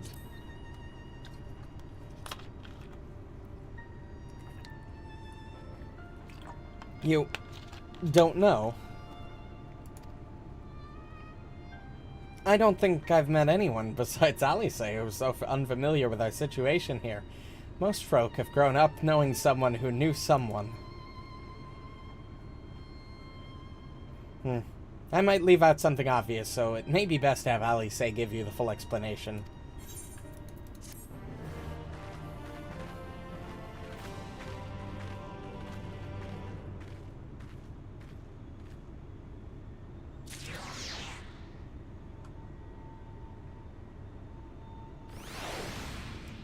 Give me a second. I'm gonna attune to this.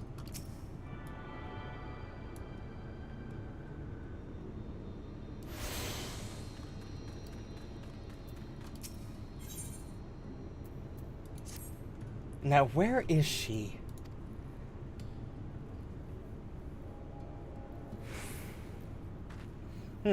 I think she might be out on patrol. You could wait, I suppose, but why not go and surprise her? She usually takes a look at things from the watchtower first, so you might be able to catch her there. It's not far. Head out the south side and you'll soon see it. I'll stay behind in case she comes back while you're gone.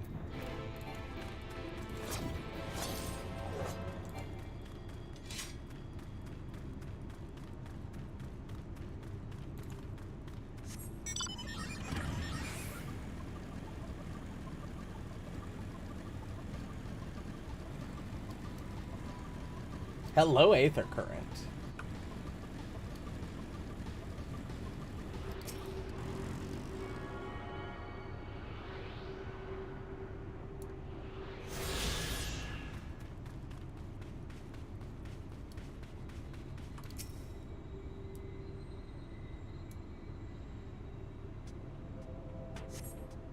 Alice is nowhere to be seen, but you spot a fresh set of footprints on the ground. And they look to be about the right size.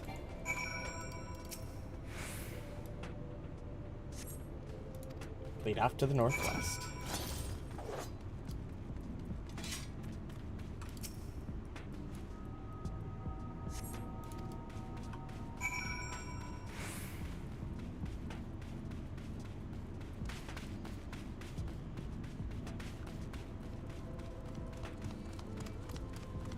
All right.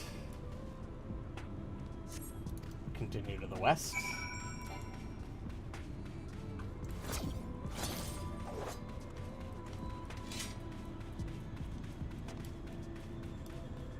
No, that gets a little bit more complicated.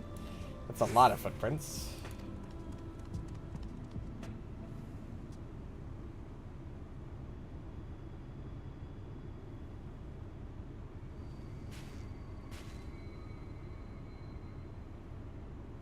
Now that is a big off. Is that the big wave of light that got stopped?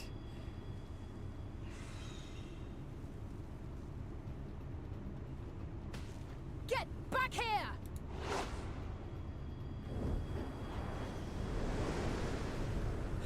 Is that... It can't be. Did you just jump off that fucking building?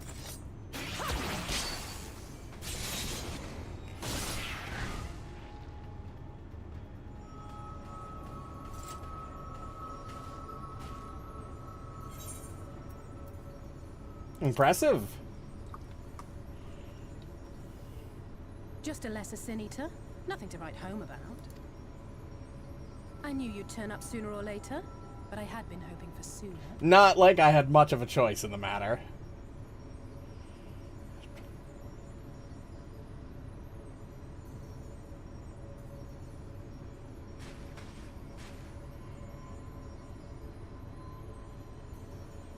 How are you? You know, being transported across worlds was weird, but other than that...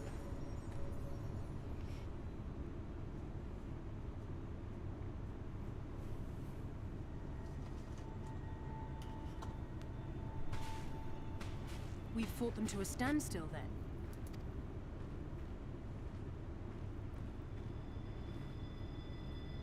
The XIV did say that the Empire seemed to have drawn back when he last looked in on the source. But without knowing for sure how fast time was passing there, I couldn't help worrying that a lot might have happened since then. I'm heartily relieved to hear that it hasn't, just as Alphino must have been. As you can imagine, both he and Urianger were desperate to hear the news from home when I arrived. I haven't actually seen Thancred and Y'shtola yet, but they will have heard all the latest developments from the XIV by now, or should have at least. Well, if they haven't, I'll give them the deets firsthand.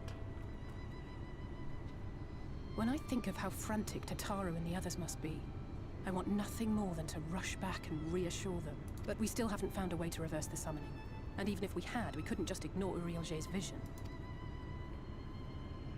He may use 10 words where 1 would suffice, and they may often obscure as much as they reveal. But on this matter, he was as clear as day. I do not doubt for one moment that he saw what he claims. Oh, come on. Me destined to die? Unlikely. The 8th Umbral Calamity and your death aren't exactly topics for idle conversation. Yeah, no, that's fair, though. As much as I might want to go home, I don't want to go home to that. We can't allow the rejoining to happen, which means we have to save the first from the Sin Eaters.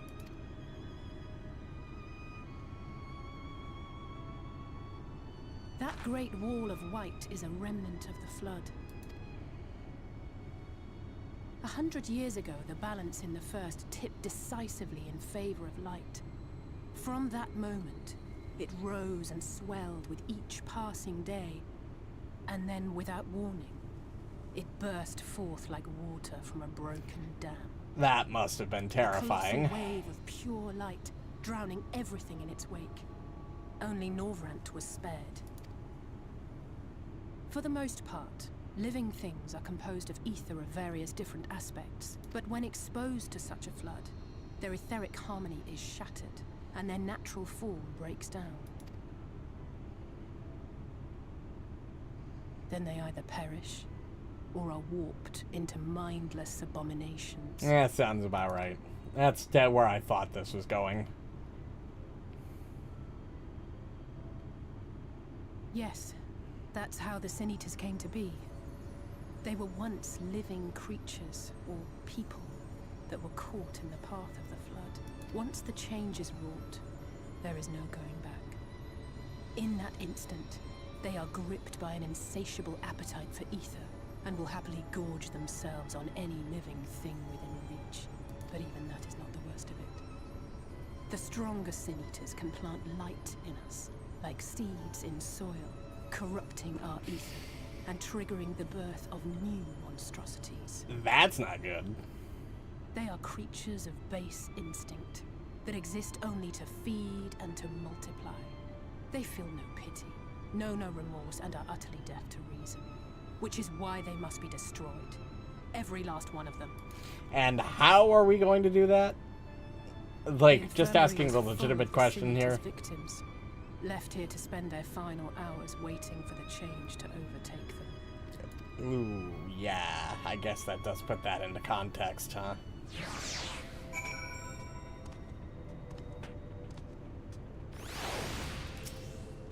It's just a matter of time, more for some, less for others. Those patients will all become monsters in the end. And to add insult to injury, the afflicted are feared, shunned, cast out of society, and exiled here to the edge of the world. The only good thing I have to say about this hellish place is that it has served me well as a training ground. Tesleen and the others have also been kind enough to share their knowledge of Sin Eaters, which is knowledge I can now share with you, while you help me finish my patrol, of course. Here's what we'll do. I'll take the east side of the inn, and you clear the west. That way, you can have an undiluted experience with the resident terrors. These marks on your map are the usual trouble spots, where the usual trouble spots are. You can assume that any beast with a white hide or carapace is a Sin Eater, but you'll know for sure soon enough when they come slavering after you, after your ether. Remember, it's kill or be killed with these monsters. Once you've slain whatever's prowling around out there, we can rendezvous back at the north entrance. Good hunting. Whew.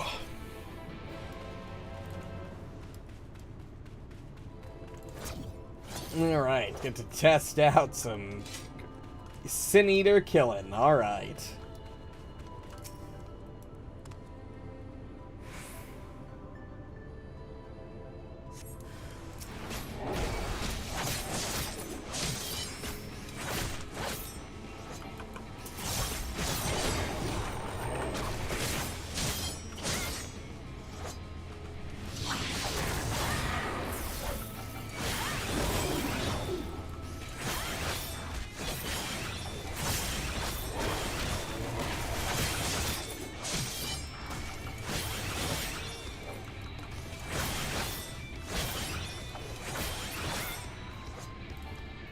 One down.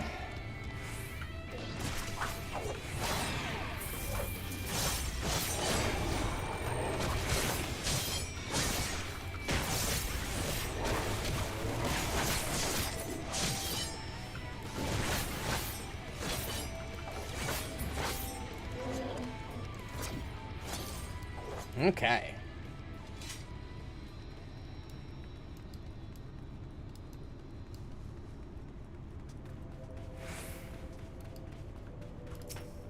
Let's kill a few more while we're at it.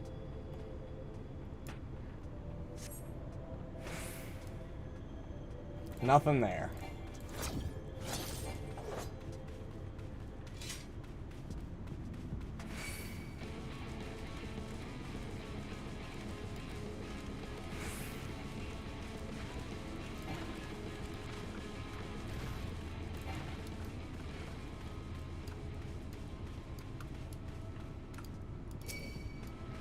Oh, come on.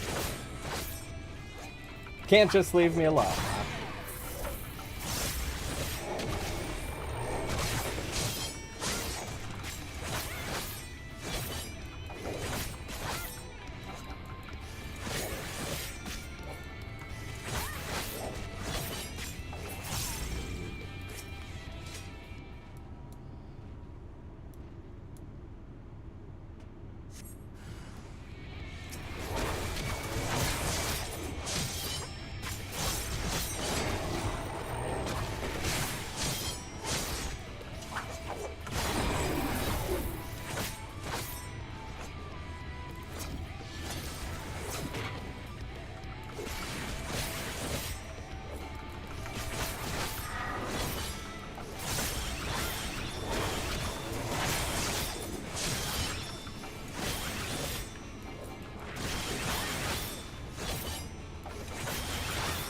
Okay.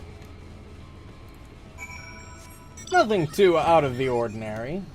No real hard, not any real harder to bring down than any other monster.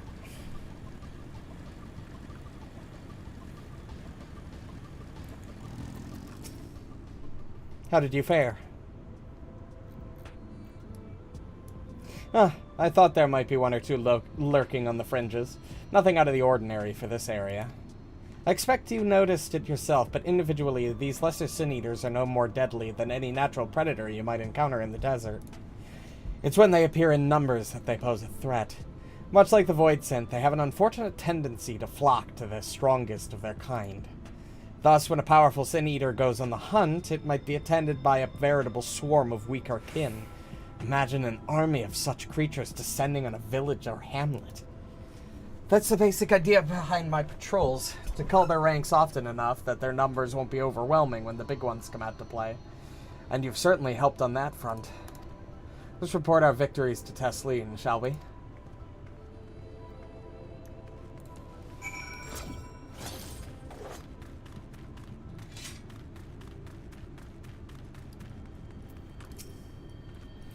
Elise tells me you helped out on her patrol.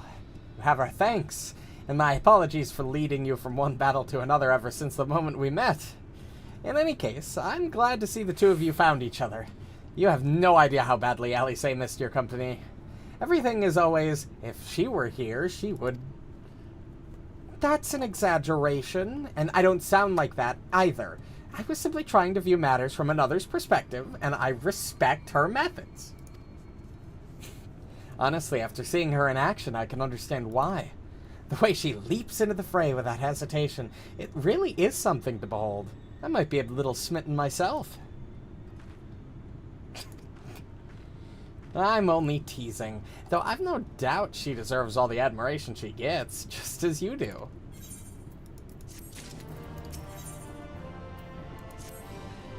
I'd love to lay out a welcome meal, but the duties I put off when I went to the market are still waiting for me. There are 101 things that need doing. I'm sorry, but would you mind waiting here with Elise? What? And twiddle our thumbs while you work yourself to death? Surely there's something we can help you with.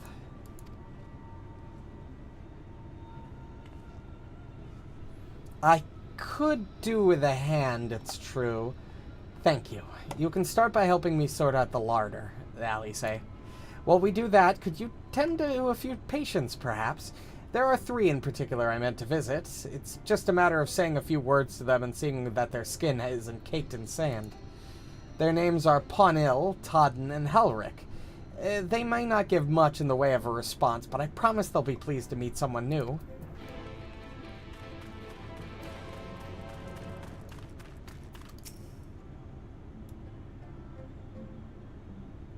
Well, you're looking like you're just napping. Yeah, don't mention it.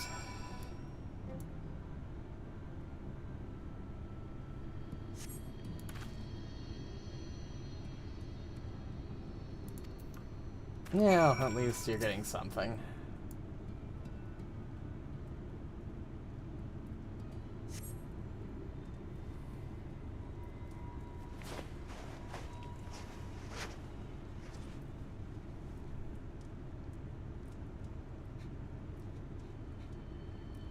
You, good there? The texture of his skin is hardened and is something akin to plaster.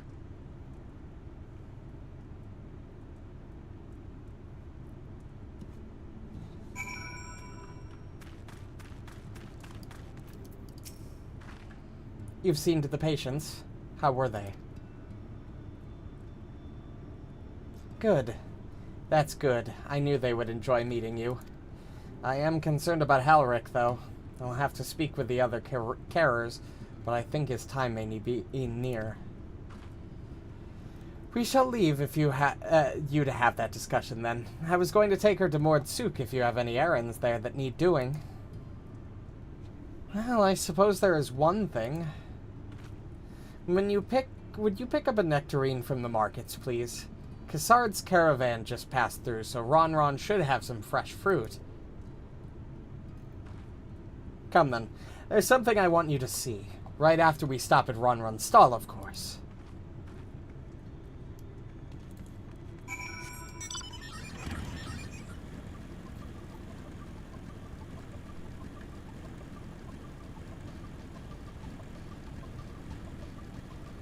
Man, this world is kind of fucked, isn't it?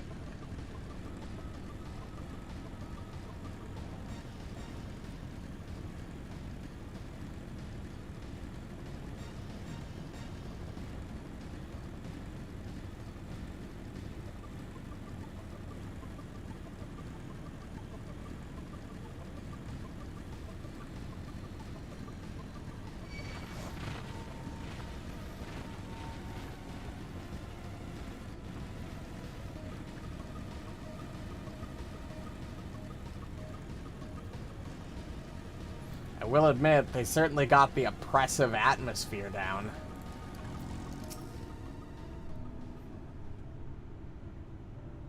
Oh, back again, are you? You need another taste of Ronron's wares? Actually, we're looking to buy a nectarine. Do you have any in stock? Oh, yes. Nectarines, peaches, grapes, fresh and juicy.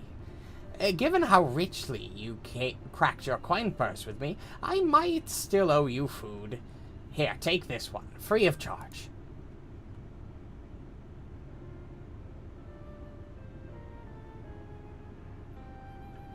Gods, I've never seen a Mord merchant give away something for nothing before. How much coin did you spend here? Oh yes, I'll take a jar of honeyed worms as well.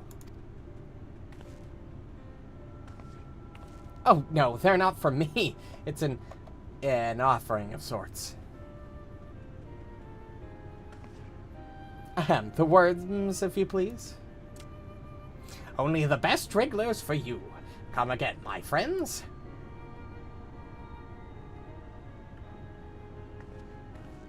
Right, that's our shopping chores taken care of. Let's head up past the Aetheryte to the main tower. The view I want to show you can only be seen from its very top.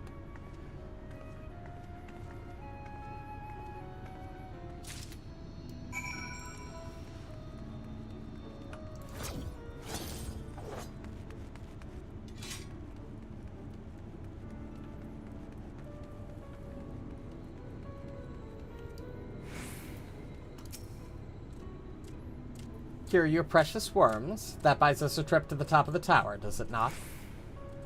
Glazed wrigglers. You actually brought them. I really shouldn't let you, but just this once, all right? Only once. Never fails, shall we?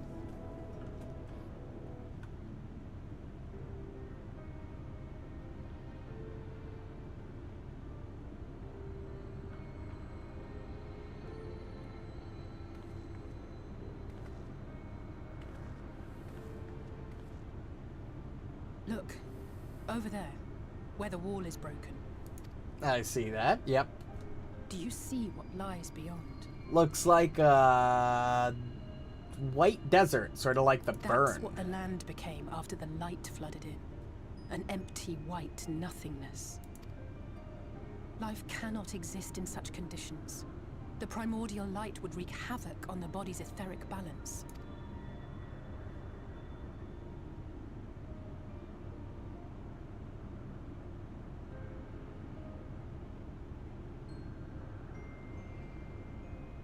That nectarine you bought. It's Halric's favorite fruit.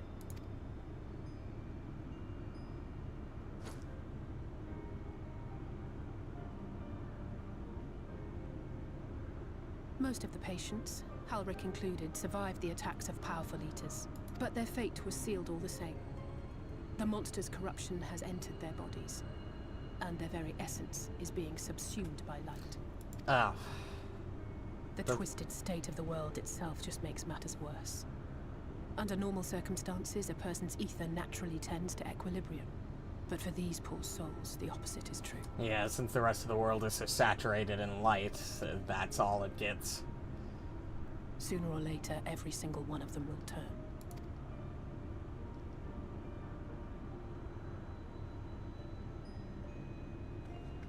Tesleen and the patients, they all know this. They know what has to be done before the change goes too far, before the eater within takes over. The preferred method is mixing poison into their favorite food.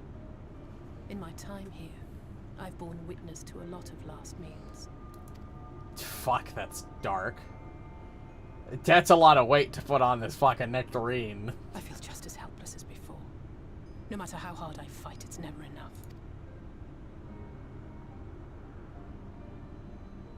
But it's a war I mean to wage, nonetheless. Speaking of wars, do you remember how I made you promise not to leave me and then promptly collapse? It wasn't my fault, alright? It's not that I left you. Well, let's just say I had a few choice words for the Exarch concerning the timing of his summons. Yeah, I could imagine. That's rough. But even if the fault lay with someone else, I couldn't shake the feeling that I'd abandon you on the battlefield. So I swore that I'd make up for my absence there by making a difference here. It's really not that. You don't have And to that's think what too keeps me deeply moving about forward, it. even when things seem hopeless.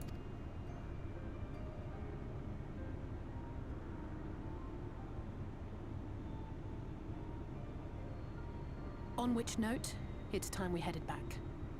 The longer we keep Tesleen waiting, the harder this will be for her.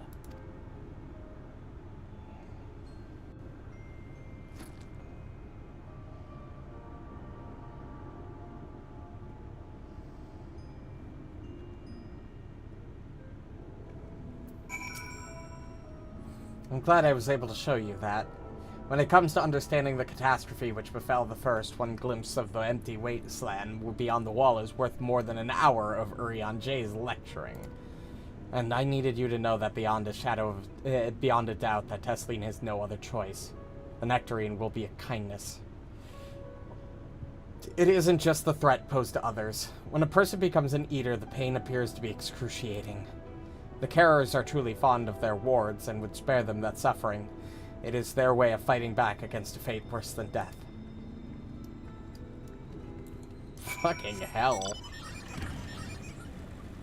Man, this place does...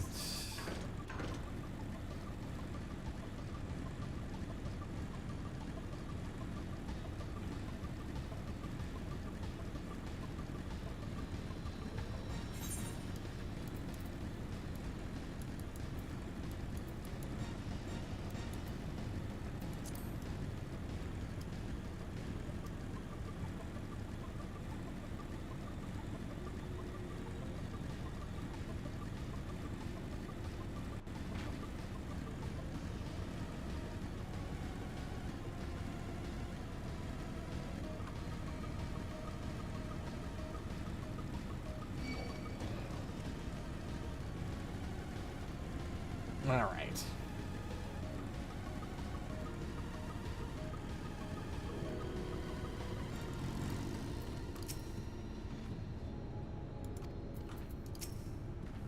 You're back. I hoped you had a nice time. Did you manage to find a nectarine?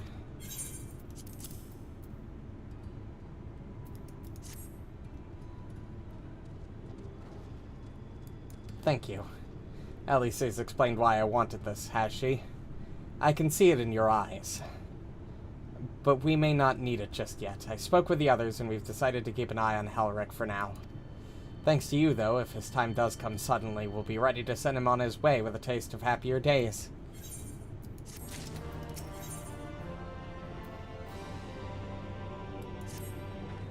Well, nothing is going to happen for a little while yet, so let's see if we can't lighten the mood. We don't want our gloomy faces worrying the patients. I think it's time for a welcome meal. Don't you? Take a seat and I'll make us a nice stew.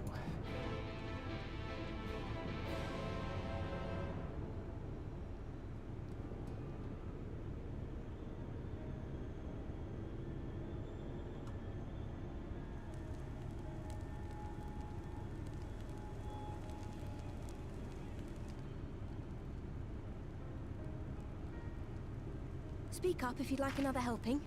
I made a little bit more than usual today. And you've added something special to the broth, if I'm not mistaken.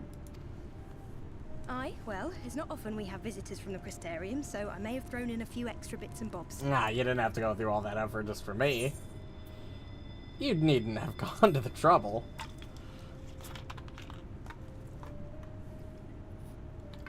Oh, it's nothing, really.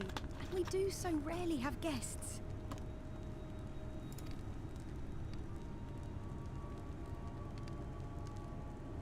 In a place like this, you learn to take what moments of happiness you can get. I remember when I first came here with my mother. She was showing the early signs. Oh.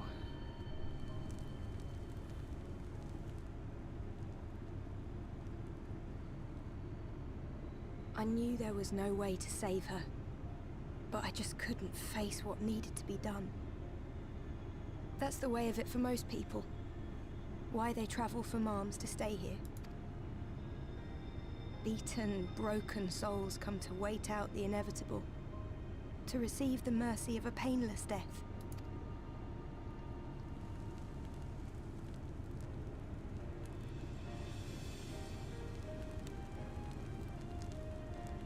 When my mother finally left this world, I was mad with grief, but also thankful that her passing was a peaceful one.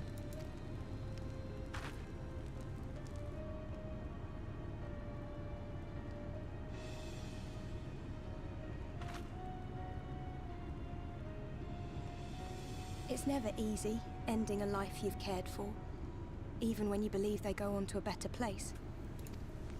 I often find myself wishing the Warrior of Darkness would come and do that part for me. The Warrior of Darkness? Yeah, you know that name? You've never heard the tale? I'm not sure where it began, but every child in Norvrent could tell you a version of it. Warrior of Darkness, servant of death, take care of our souls at our dying breath. Let sinners and eaters of sin go with thee, that all may return to the sunless sea. Well, that's the version I was taught anyway. It's just an old bedtime story. He's certainly never deigned to visit us here. Which is a good thing, surely.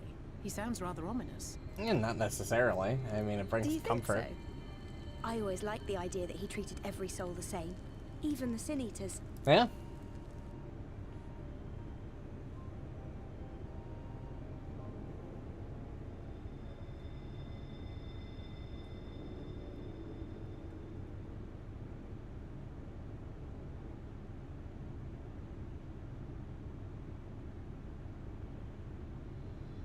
They're coming.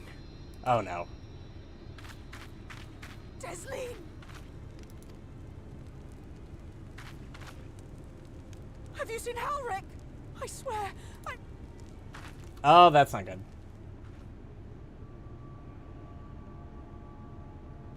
It's very bad.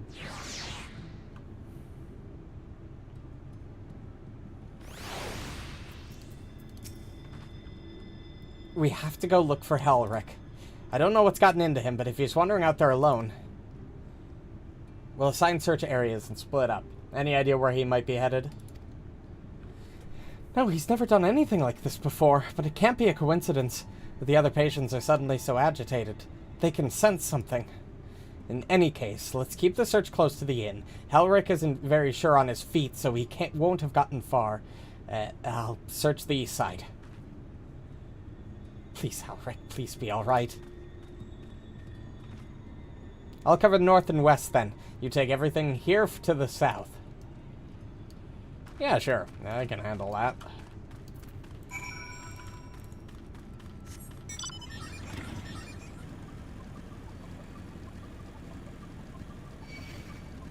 Alright, let's see what we got.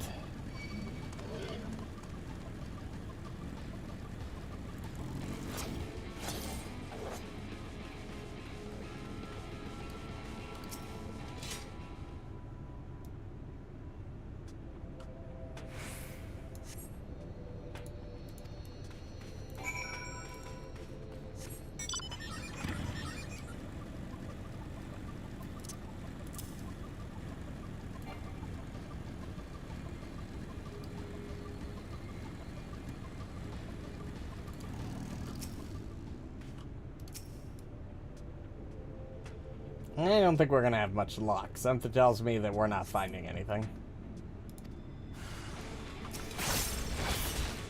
Okay, well, that wasn't what I meant by finding nothing.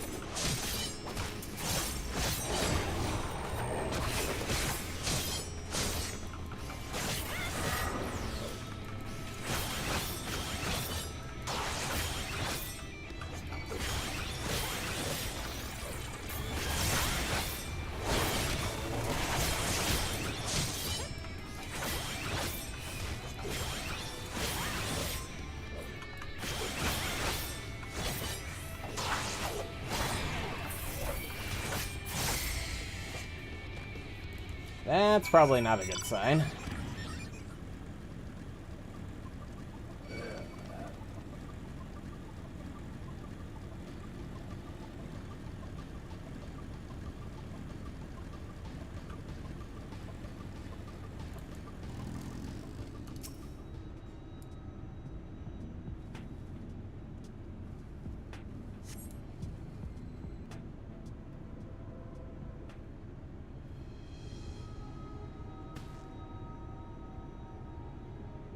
Any sign of him? No, not quite yet. No luck then. But he surely can't have gone far. We should keep looking. The Sin Eaters are out in force, and if we don't find him soon, you can be sure they will.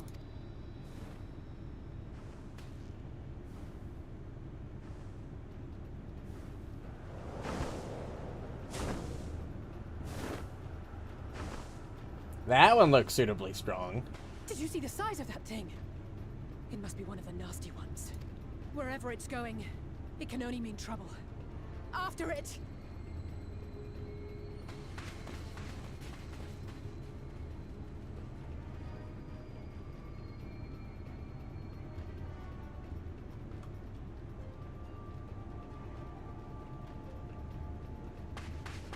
There it is! Is that... Oh no! How the hell did you get all the way out here? Ulrich!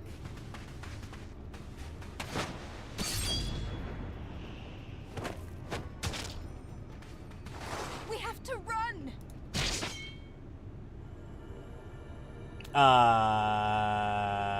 Shit.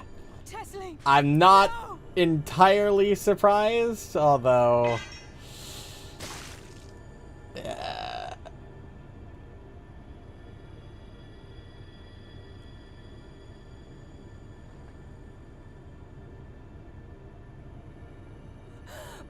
We all deserve happiness, wherever we can find it.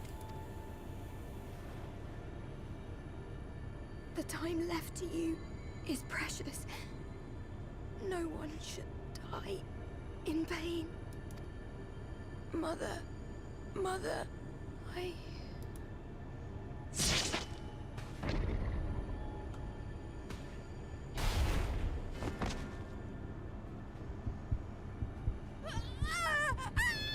Oh yeah, that looks suitably painful. So it's that, yeah, wow, that's immediate.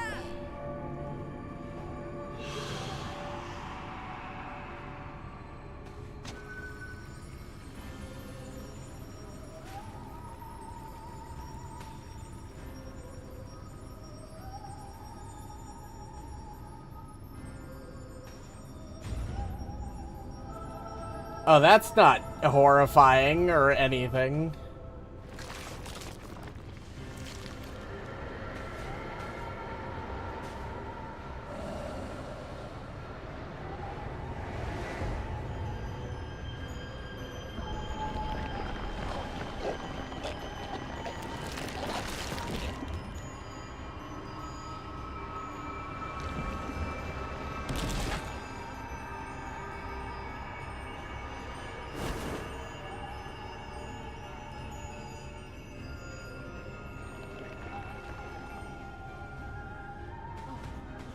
No!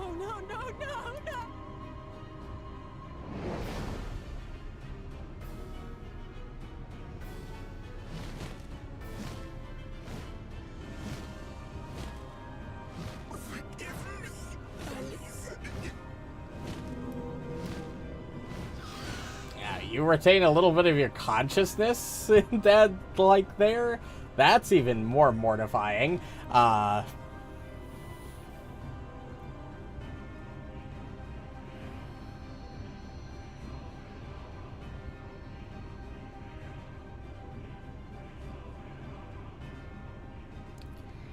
Damn, we're really opening like that. God, fuck, holy shit.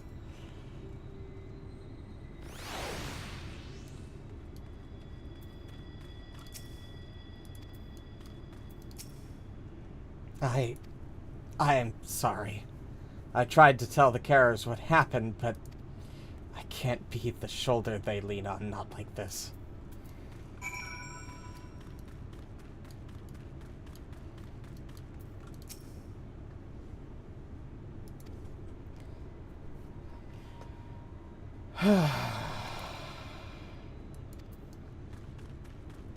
Wow, really wanted to accentuate the whole, this world is just not, this world, whole fucking hell.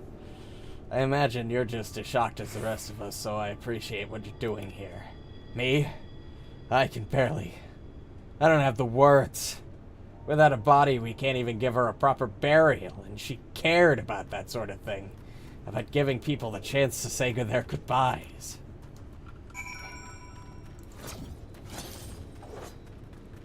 Man, this whole thing is fucked.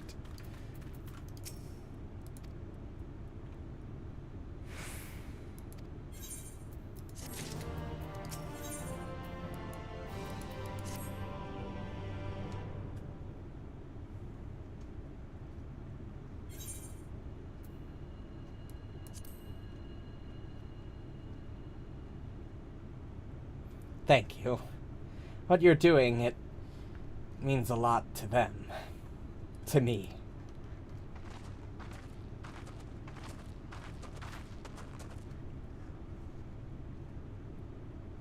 Sorry to interrupt. We realized we hadn't thanked you for rescuing Halric. You weren't hurt at all, were you? Hurt? It wasn't even a fight. I was too late. Too slow. And I thought I could protect you. You can't blame yourself for things beyond your control. You brought Halric back safe and sound. No one could have done any more. I'm sorry, but I've come to a decision. I won't be continuing in my role here. I hope you will forgive me for leaving you, and that you will delay Halric's last meal for as long as you possibly can. Not until it's too late, of course. Just give him what time you can. We always do. Of course. She would have done the same. Farewell, Halric. Keep Teslene's words close to your heart.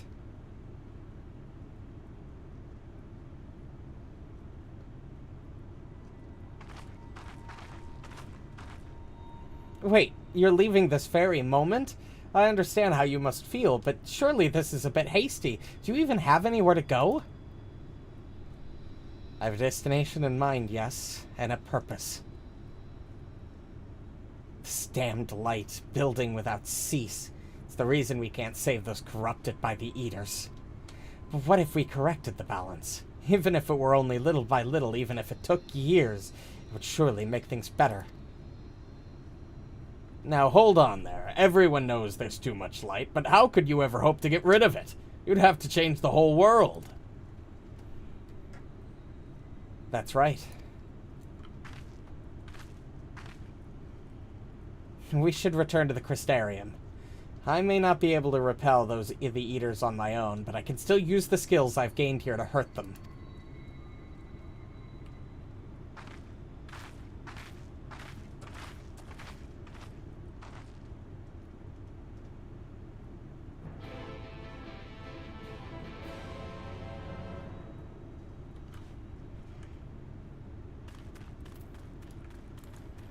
We'll finish up this quest, and that's where I'll probably call it for the evening. Oh, back to the Crystarium. Or, no. Back there, so we'll drive back. Oh, wow, this starts strong and immediate.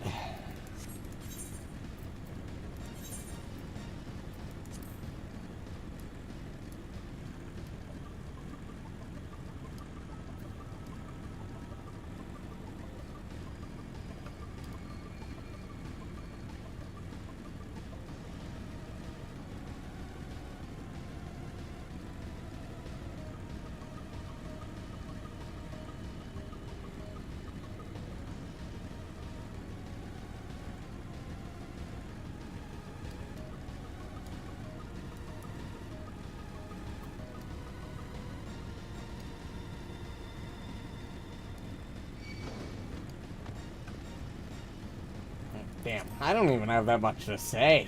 I mean, this whole fucking situation is just... Oh, there's another Aether Current.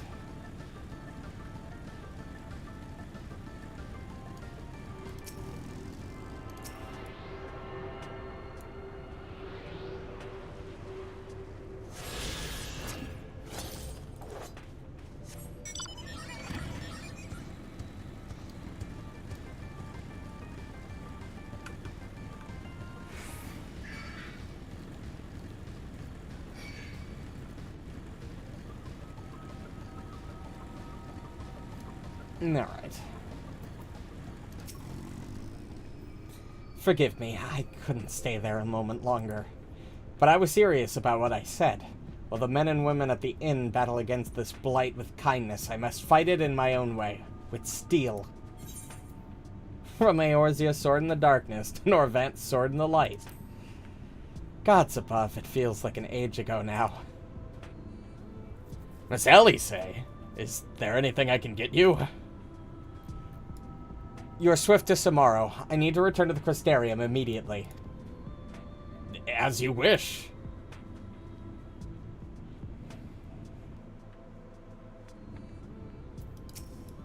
Yeah, remind me to wear goggles if we ever fly over Amarang again. I've barely gotten the sand out of my eyes. But the wind did help to clear my head at least. I think I'm ready to meet with the Exarch. We need to talk about how we're going to wipe the Sin-Eaters out. Shall we?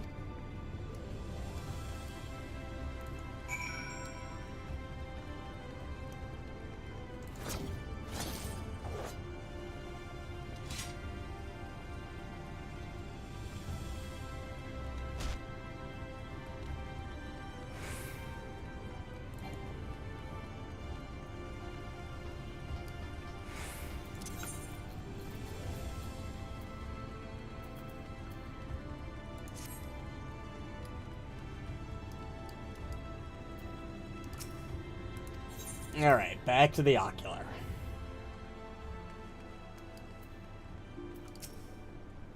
I see you were reunited with Alice, but I dare say you found little else to celebrate in Amarang. Thank you for seeking me out. It meant a lot to have you there at my side. I was tempted to set off again the moment we have decided upon a direction, but you have still yet to visit Elfino, haven't you? And if I know my brother, he'll be on the cusp of discovering something vital to our success, if he hasn't already. I'm content to stay here and consider our options for the time being, but don't keep me waiting too long, huh? Alright, and that's where we'll call it. Shadowbringers officially begins, and we have completed a bunch of quests. And, wow, this is not... I don't know how I imagined things to go, but this is not it. But we're getting there. Thanks everybody so much for watching, if you still are. I will be back tomorrow night with Pathfinder, Stolen Fate, Session, whatever number it is. I think it's 20 or 21, but I'll know for sure tomorrow. Regardless, if you enjoyed and want to catch more streams, the easiest way to do so is to hit the buttons on your respective platforms, whether that be follow on Twitch, subscribe the bell, and like on YouTube, join the Discord for notifications for when I go live. But regardless, I hope everybody enjoyed and have a good night. Bye-bye.